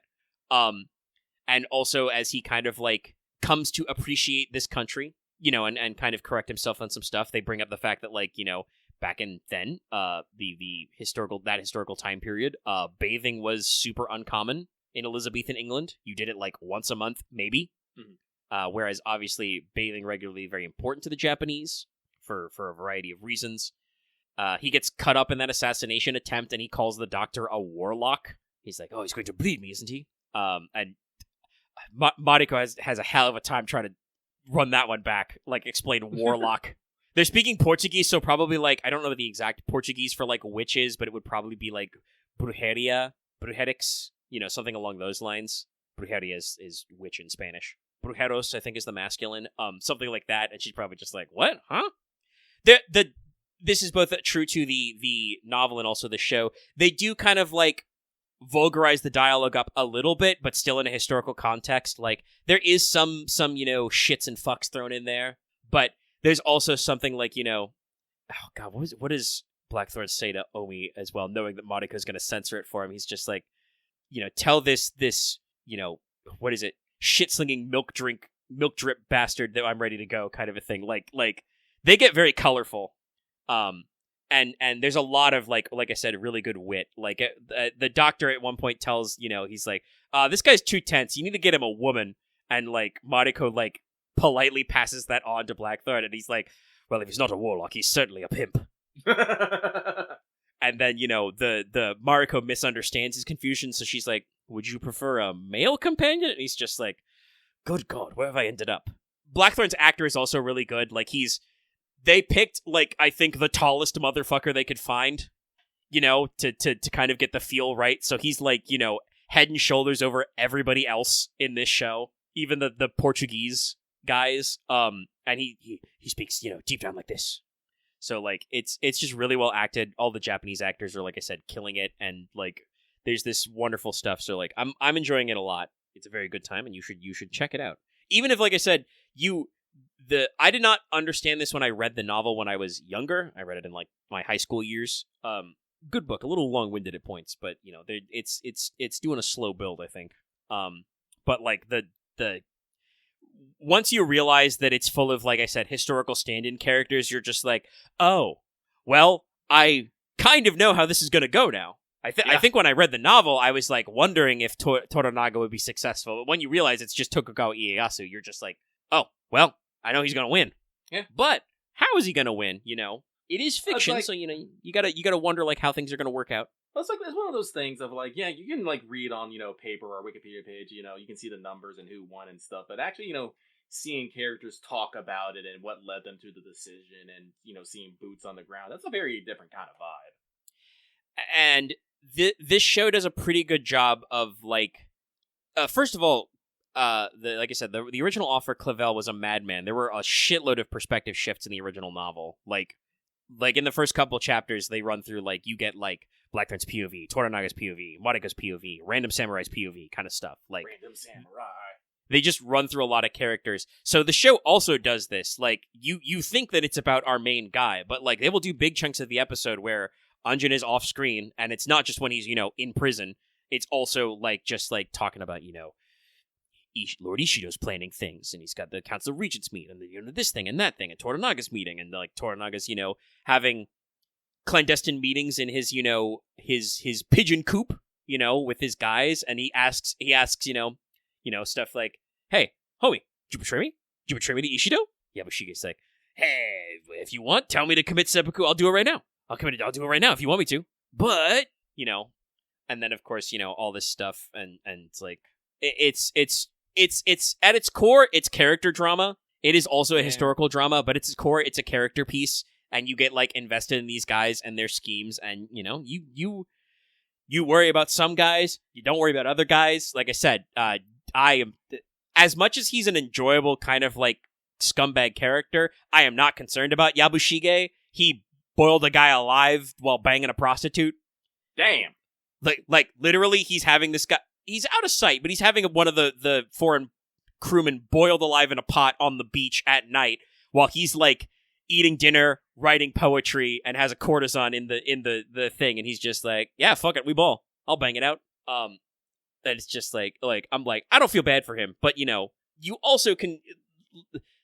The original novel and the show does a really good job of presenting like that historical Japanese culture kind of like as is.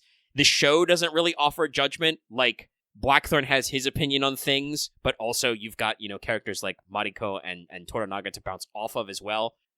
So like it does a pretty good job of like you get your heroes and villains, and like I said, Toranaga, like he's our protagonist's benefactor, but he's not a great guy. But he's charismatic, which like keeps it. Like I said, the stuff out there. The show's not actually 5 hours. We've taken some breaks. We're at about 4 hours raw time. We were chilling out for a little bit, setting up. Lucky you had to step away many times. Yeah, there were a few breaks for trick-or-treaters. Honestly, it's almost 1:30. I'm getting kind of hungry, and I would like to watch some more Shogun tonight. I probably want to make a hot chocolate and pack it in. I know Aaron wants me to talk about Shogun, to also talk about L5R a little. That is something I am still percolating. And it's kind of interesting to think about that, like I said, when I read the novel, I didn't realize how closely Shogun cleaved to real life. Like I said, they changed a few things, like relocating the Lady Yodo allegory to be, like I said, Kuroda's daughter rather than niece. Kind of like, it cleans up the lines a little to make things a little more, like, spicy for more interpersonal drama, It's true. Like, it's got a little more bite to it. And like I said, changing a couple of the regents to explicitly be Japanese Christians rather than just sympathetic, like, it sets up the drama of, like, the Portuguese lean on them, they lean on Ishido kind of a thing. It makes his position more tenuous because they need a unanimous vote of 5. Well, all 5 guys have to be present for them to vote on impeaching Toranaga. Obviously they can outvote him 4-1 kind of a thing. And the history and stuff kind of like goes back and forth. Like they several of the characters who are like veterans of the war reference Korea. Because that was one of the things that Hideyoshi did. In fact, they have a flashback to him dying. The Taika dying, and he's just like he tells Toranaga, "Man, I really wish we'd taken Korea. I would have given you Japan," which I'm pretty sure is something that actual Hideyoshi did say. Like, so it's really good at the bits. L5R is weird because, like I said, Shogun is very clearly a historical period. So it's like, they have actual muskets, flintlocks. They know matchlocks, so they know how muskets and stuff works. They are in the period of wearing, we're at the katana as the sidearm kind of a thing, and still integrating a lot of work. And like there is some play at like the honor of the samurai, but also I think enough of the guys are still kind of like, it's war, whatever goes. Like I said, L5R is kind of interesting. Basically, the way I would say the L5R setting at the timeline that the FFG RPG is reset to is, it's basically imagine the time period of the shogunate, but instead of the shogunate, the line of emperors was never like depowered. The Hante line of descendants of Lady Sun are still in power and have been for like the imperial count was like in the thousands. I think it's been like 700 years they've had an unbroken organized empire in L5R. So like the sword has like fully evolved to the katana. Everybody's wearing the daisho pair kind of a thing if they're a bushi. I think the landmass is similar to the Japanese island. It's all just it's all mainland. Like the L5R setting borrows a little from elements from China and other parts of Asia. It's all on the mainland. So they have, I wouldn't really call the Sand Road magic. It's just they do have the equivalent of the Gobi Desert. And yes, it's the Sand Road instead of the Silk Road. The jungle parts aren't actually in Rokugan. The Ghostlands, they're called, are what the equivalent of India, the Ivory Kingdoms, has for the Shadowlands, which is the very bad, no good Jugoku place. That's where Onis and demons come from. It's very bad there. We don't like it. And so it's said that their flip side, the Shadowlands for like Rokugan are like rocky, barren wastelands, where nothing grows and everything's real fucked up. The equivalent of the Shadowlands for the Ivory Kingdoms is the Ghostlands, and that's just straight up jungle, which sounds scarier. Like, Chaos Wastes are one thing, but it's also like, imagine if they were the fucking Indian Highland jungle? Ugh. I'm gonna run into some Rakshasas and shit. But yeah, like I said, Rokugan is at the period where Bushido is like formally established. The tenets are like a core part of the character building and the gameplay loop. Like, actually emphasize that, like, that's how your character gains honor, is if you sacrifice of yourself to follow the tenets of Bushido. But it's also magical. So, like, you have Shugenja, which is actually a esoteric practice in Japan, but is more based on the like, elements and the kami rather than onmyoji, which is more, like, yin-yang focused. But the Shugenja fulfill a classical role of, like, the onmyoji in Heian period. So, like I said, it's a... Yes, I love that. One of the 20 questions is, how will your character die? The classic, samurai Bushido part stuff. But it is, like I said, it's a really weird case where, like... I mean, the original L5R was written by a bunch of, Americans sitting around, trying to pick tropes from samurai movies, Not even quite like at the anime level, though I wouldn't be surprised if some classic anime was not, like, some old school bootlegs were not involved. And they mishmashed other, like, martial arts films in there and stuff. Like, there are some tropes that are a little weird. Like, one of the big things I've talked about before is the Dragon Clan have their tattooed Togashi monks, which is like, that's definitely like a kung fu movie trope. But, to Westerners who are not so keen on it, it's like, magic tattoo monks, that's cool. The role, like I said, of Shugenja is very much like the, like, Bureau of Onmyoji in, like, Heian period, Japan. Like, you can get some like, old school supernatural shit going on, which I think I've mentioned before. My campaign outline that I have worked on before is, like, leaning more on some supernatural elements, because that's also really cool. Also, it's a pretty easy one to set up, but you can do a lot of, like, other samurai drama. That's the build genre. Chat asking, like, the actual literal stuff from Ghost of Tsushima is a little weird, because we've talked about that before when we talked about that game coming out. Tsushima is kind of ahistorical. Like, that is definitely old enough that was the pre-Katana period, So, though I will say the current edition of L5R, they do allow for, ancient family relics. So they've got a wide variety. You've got swords from, like, the Chokuto, the single-edged straight-bladed to Tachi, which is similar to a katana, but more sharply curved and worn the other way. And they do actually have, like, the predecessor to the katana, the Uchi katana style sword, is, like, statted and described and stuff. Because you can get family heirlooms, because, like, talking about the Stormblade, you might actually find an ancient katana that, and unlike Ghost of Tsushima, this one would literally shoot lightning. Like, not just because you do the technique sometime, it could be an awakened blade. Because they have Nemuranai, the Tsukugami kind of equivalents.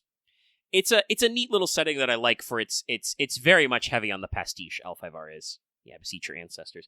I mean, literally, like I said, I've been reworking my cheat sheets and stuff. One of the core book high-level kata you can do, one of the martial techniques is called Soul Sunder, and it's just like, your soul's a sword, so you can just cut ghosts. It's like rank 5, it's like very late endgame, but you can just, without studying a lick of supernatural and magical stuff, just go, I can cut ghosts now. I'm a cool enough dude who's rad with his ancestors. I can slay a demon with my sword and nothing other than my fucking determination. It's like, it's pretty neat. The game's cool. I'll probably talk some more about some design stuff. Like I said, I've been trying to reorganize my cheat sheet documents, and I want to rewrite some things in my old document. I've realized now, several years later, that, like, one of my side objectives to, like, building out this whole list of, like, Jubi's probably a little better. You can play. The RPG is perfectly capable of playing Ronin-type mercenary characters, and it does revamp the rules a little. Like, they've got alternates for the 20 questions to, like, kind of answer some of your positioning in society. I kind of feel like that's not as popular with the fan base, but is a very good trope to do Ronin type stuff, to do kind of more down to earth street level stuff. But I also like that it lets you do magic, because Japanese folk tales and ghost stories and stuff like that are always really interesting to me. And at least in my experience, like, obviously in anime they're turned over pretty well, but in, you know, like, the RPG sphere, the tabletop RPG sphere, are way less turned over than every little bit of European folklore. But I was saying earlier, like, I'd have to do some rewrites, and, like, one of my, like, side objectives is, like, you know, I said before, I think the campaign in mind I have is called Disciples of Isawa Ayumu. You know, basically the player characters are all brought in by a powerful shugenja in the capital city who's like, yeah, I know about prophecies and shit. You guys have you have favored destinies. I'm going to need you guys to do some stuff for me. I wrote a book of prophecy, and, like, great evil will befall the land unless we address all these problems. So, you know, it has, like, a semi-episodic structure. One of these was, like, literally reuniting 108 beads, and I'm just like, okay, even as, like, a joke where, like, you can just, you know, take opportunity rolls and just stumble along one of the stray beads, it's like, that's a little, I'm thinking back, that's a little too on the nose. I would have to, like, revamp that to be a little less, because, like, what am I going to do if you guys don't... First of all, am I going to let you bean count literally 108 beads, even if I give you a string with, like, I don't know, like 10 or 20 to start? That seems crazy. You know, it's this is the power of editing, chat. You occasionally need to take a step back from your writing and, you know, take a long, hard look and be like, okay, that sounded cool at the time, but in the cold, hard light of day, that's annoying.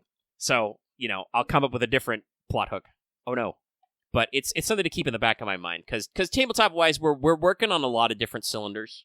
We did not record Rogue Trader last week. We talked about it in the stream. I don't know if we wanna go back over it. We should be on lock for this week.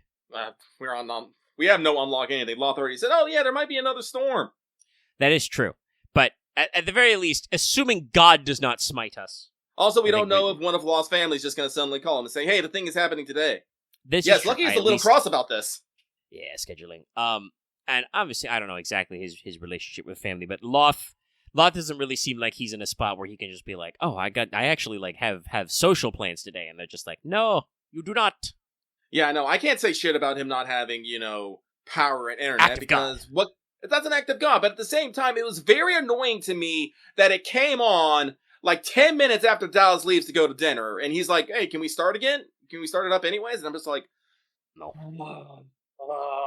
I mean, Loth did describe on Fail Portrayal, like, how it was, like, the hail and stuff that knocked out power started the day before, so he talked about, like, him coming back from his real life group of, like, I think he said it was, like, so bad that you, like, couldn't see down the block. So, like, the weather was apparently really gnarly, and he just didn't, well, or wasn't able to make a thing of it until way later. But yeah, like I said, we're you know, knock on wood, we're hoping an act of God won't stop us from playing more Rogue Trader. Yes. Also, if Loth, like, this is like an if, this is a major if, but if I swear to God, if Loth's like, "Oh, you have a family thing," he's like, "Tell your family you're busy." We'll see if he bites. Lots a little non-confrontational, but yeah, I mean, there's, yeah, just, you know, it's out there. We got stuff. I'm glad you read the warp rules, because all I remember is that they're complicated. We're gonna get some the warp incursions and shit. But yeah, so we are still on track to figure that out. And like I said earlier, I'm working on Rain for Summer Court, so I don't know when L5 will slide into it. But I've had a few players, like, bite on the concept before. Oh yeah, no, I'm Lucky's not sure what he's gonna play. I had a concept before. I might change it. I at the very least. Wait, is there literally a Daidoji Spy Master School? Excuse me. Yeah. Lucky has his books open, like, right now. Yeah, no, there's some stuff there. Yeah. Oh no, like, I think I've said this before. Daidoji Shin is just like that guy's just reading the fucking like the current RPG books and probably the past RPG books. So like yeah, no. That's why Shin's grandpa is so scary and annoying. The out there. But I think everybody who is currently in the tabletop group has expressed an interest in it. And, you know, when I talked about the campaign, it was before Aaron joined the Cabal, but we have a lot of ideas to work through. And I am sure if we have some lighter episodes, I can wax longer. It is now, however, almost 2 a.m. It is cold outside, and I am hungry, so I don't want to... I haven't also, like I said, finished like recentering myself. I've been spinning a lot of plates as well. But yeah. I have a lot of thoughts on L5R. That was one of the video types that I like cut my teeth on when I was doing this channel solo, was like, you know, reviewing the RPG's elements. Because I think there were some claims about the edition that FFG put out that you know, were in there. We've talked about before, but there is a both fatigue as like your ablative hit points, you know, how much can you block, dodge, parry, not get hit, tank the hit with your armor before you take a real wound. But there's also composure, which is kind of your social HP. I believe, if I remember correctly, because it's been many years since this happened, in the beta version of the rules, because Fantasy Flight did, well, now they're Edge, and I don't know how much they do beta stuff, but the FFG was doing RPGs and card games and tabletop games, you know, before the great Asmodee conglomerate split all those things up into different brands. They did beta editions of rules. They did this for the Star Wars RPGs too. In the beta edition of the L5R, the 5th edition, the current edition of the RPG, if you maxed out on your composure, you had to immediately unmask.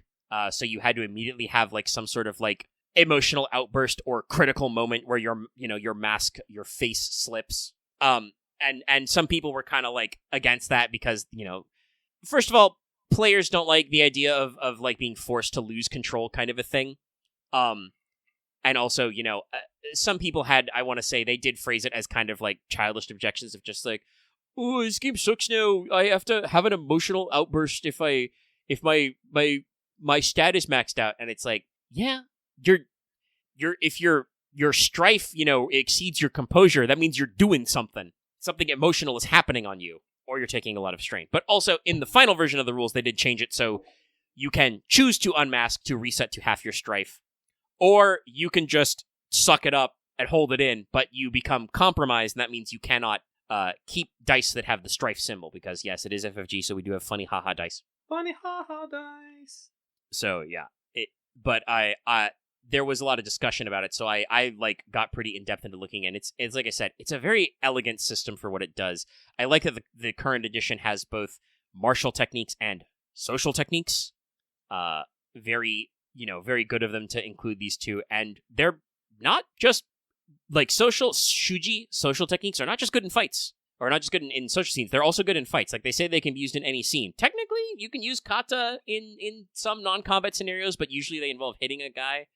But there's this whole theme about like the different rings and stuff, and like I said, I am in a slow process of kind of like reorganizing all my notes of access to make it easier for me to remember things and for players to remember things, and also to kind of like, you know, get my groove back with writing, to maybe do some of those edits and finish up this big campaign that I was working on many years ago, one of my several white whales. So it's a thing that I will probably continue to talk about in depth, and I would be interested, obviously, like you said, if you're, you know, you had a pretty good locked in character concept playing a scorpion with a focus on the chain weapon. Yep. Because chain weapons are cool. The weapon selection in L5R's current edition is pretty good. There's quite a lot of swords, but there are also many polearms, weird stuff like chain weapons, several different types of bow, crossbows even.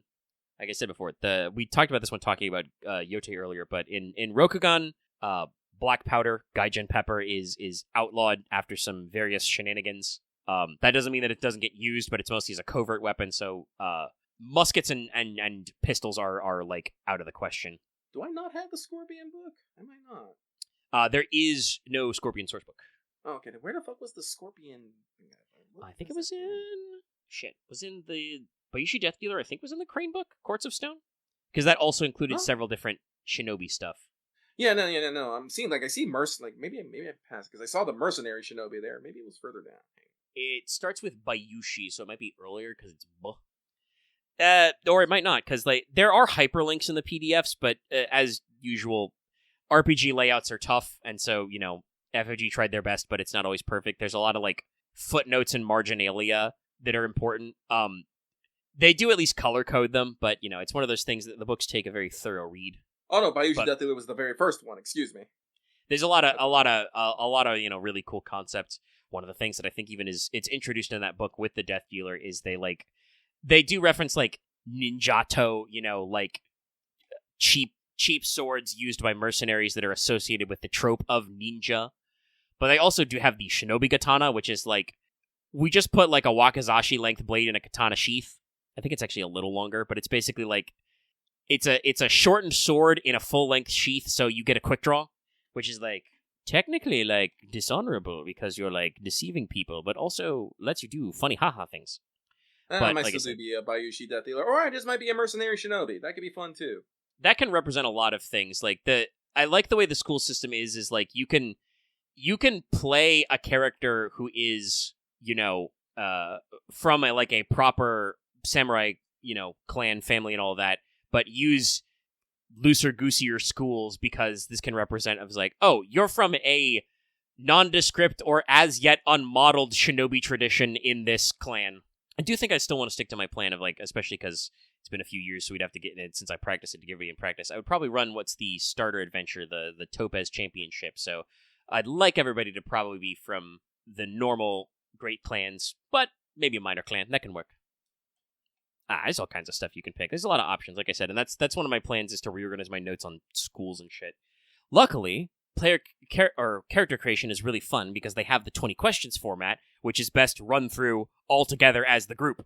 Like, obviously, I think it's good to pre-think of answers, but it has kind of the session zero shit built in to just be like, okay, hey, let's ask you about your family, your friends, where you're from. It's a great concept, and like asking yourself, hey, would you, how's your character gonna die? And I've already talked about this. I would enforce the Ghost of Tsushima, Ghost of Yotei rules. I need to know about your sword fittings. It's a very important detail of your character. Also, if you have a horse, that horse better have a fucking name. If you don't name your pony, I'm gonna take it away. Actually, the Unicorn book that came out earlier this year has a lot of like different mount options, including some of the more fantastical. They literally have giant deer, and I think Yeto, like mountain deer. Yes, they did. They had it announced for a long time and finally got around to releasing it. They're also releasing novels again, like besides Daidoji Shin stuff, so I don't know if they're planning on more supplements. Oh, there's an advantage you can take called Animal Companion, so yes, there are even techniques that work with it. The intention is, I think, because that's most of that stuff's like by default in the Matsu Beastmaster school. You're supposed to have like a trained war cat, like a Chinese or Japanese like lion, mountain lion. But you could do dogs. There are hound masters. You could also straight up do horses. Horses are really cool, especially if they're magical horses. Some horses are magical, chat. But yeah, no, if you want to ride a giant deer, or like I said, I think there are Yeto, which is the animal that Yakul from Princess Mononoke actually is. He's a giant yarrow, which is a relative of deer and antelope, but is slightly different. As in with many species. Sorry, the Vintage Story Mods has put me on several wiki mods. Like, what the fuck is this animal? Yeah, no, that's the thing. Like I said, that's why I like L5R, because it is a samurai drama, but it's also like, and also a lot of this supernatural folklore stuff, just real. If you're a village priest, or especially if you're a Shugenja, favored by the kami, you can just be like, Kami, fireball that guy. And the kami will be like, okay, friend, if you say I should fireball this guy, fireball him. But you can also do other stuff, just like, water kami, snack, Feast of Inari. And the water kami are like, yo fam, I got you. Here's a meal for 4 guys. Like the magic is really cool, invocations, but also, like I said, the kata are really varied. I heartily recommend everybody, if you're playing a martial character, to get a kata. One of the basic level ones is called Soaring Slice. It's just throw a weapon at guy. And technically, you don't need the kata to throw a weapon, but then you'd use the improvised weapon rules. The Soaring Slice is like, no, Soaring Slice is like Atsu. Yes, it's like, if, I think one of the like opportunity spends is cause a critical strike, like actually cause them serious harm. Otherwise, it's just fatigue, but you can bounce it off, and you can throw knives, throw swords, whatever. Like I said, there's a lot of robust weapon options, and there's a lot of cool ideas for like, there are plenty of dedicated kata for pole arms, for swords, for different techniques. Some are just for duels. Some are obviously for like mass combat. There are conflict like layers. So there's like, duels, 1v1s, skirmishes, mass combats, and intrigues. And like I said, there's different intrigue rules they added for like supernatural confrontations. So you guys can deal with ghost hauntings and shit. And yokai. Maybe you can get the yokai hunter title. Anyway, it's a neat system. Anyway, it's now almost 2. We're about 4.5 hours. Lucky, do you have anything else you want to bring up on the pod? No, not really. I would love to talk about tabletop, but we didn't do any! Yeah. We'll talk more about our Rogue Trader home game when we do it. I will post more. All right, well, in that case, let us Oh boy. Uh-oh. Everyone's chuckling to himself. I'll believe it when it happens. Lucky has been burned once. Now I'm twice shy. It's true. No, I don't think it's about the orcs. I think it's about the warp shit. Warp shit, all one word. Anyway, let's wind down the show. Hey, if you have listened this far, give us a like. Like I said, feed that engagement. It's useful for the YouTubes. Gets eyeballs on us. Shares us with your friends. Also, actually, share us with your friends. Share us with your enemies. I don't care. Leave your comments down below. Like I said, I asked people if they have any preferred, ideas about horror movies and stuff, or any other old comment you can leave them. We read those. Most creators, I think, do, unless they're like super mega big and they literally can't. They don't have enough hours in the day. So, leave them out. Join our Discord. You can hang out, talk about various things, games, tabletops, other things. Sorry, that's actually a good line from Patron Chat. If you didn't like the video, lie. Say you did anyway, to make me feel better. But do all that engagement stuff. Subscribe if you're not subscribed to get more of this. To get our next Monday stream, whatever it is, more 14 streams, etc., etc. And it will be a while, but there will be episodes of Wanted for the new Guda Guda when it comes out. That will be fun. We could just talk about more Sengoku guys. So I'm just imagining like a TV show. Sengoku guys. Or maybe like a restaurant chain, like Five Guys.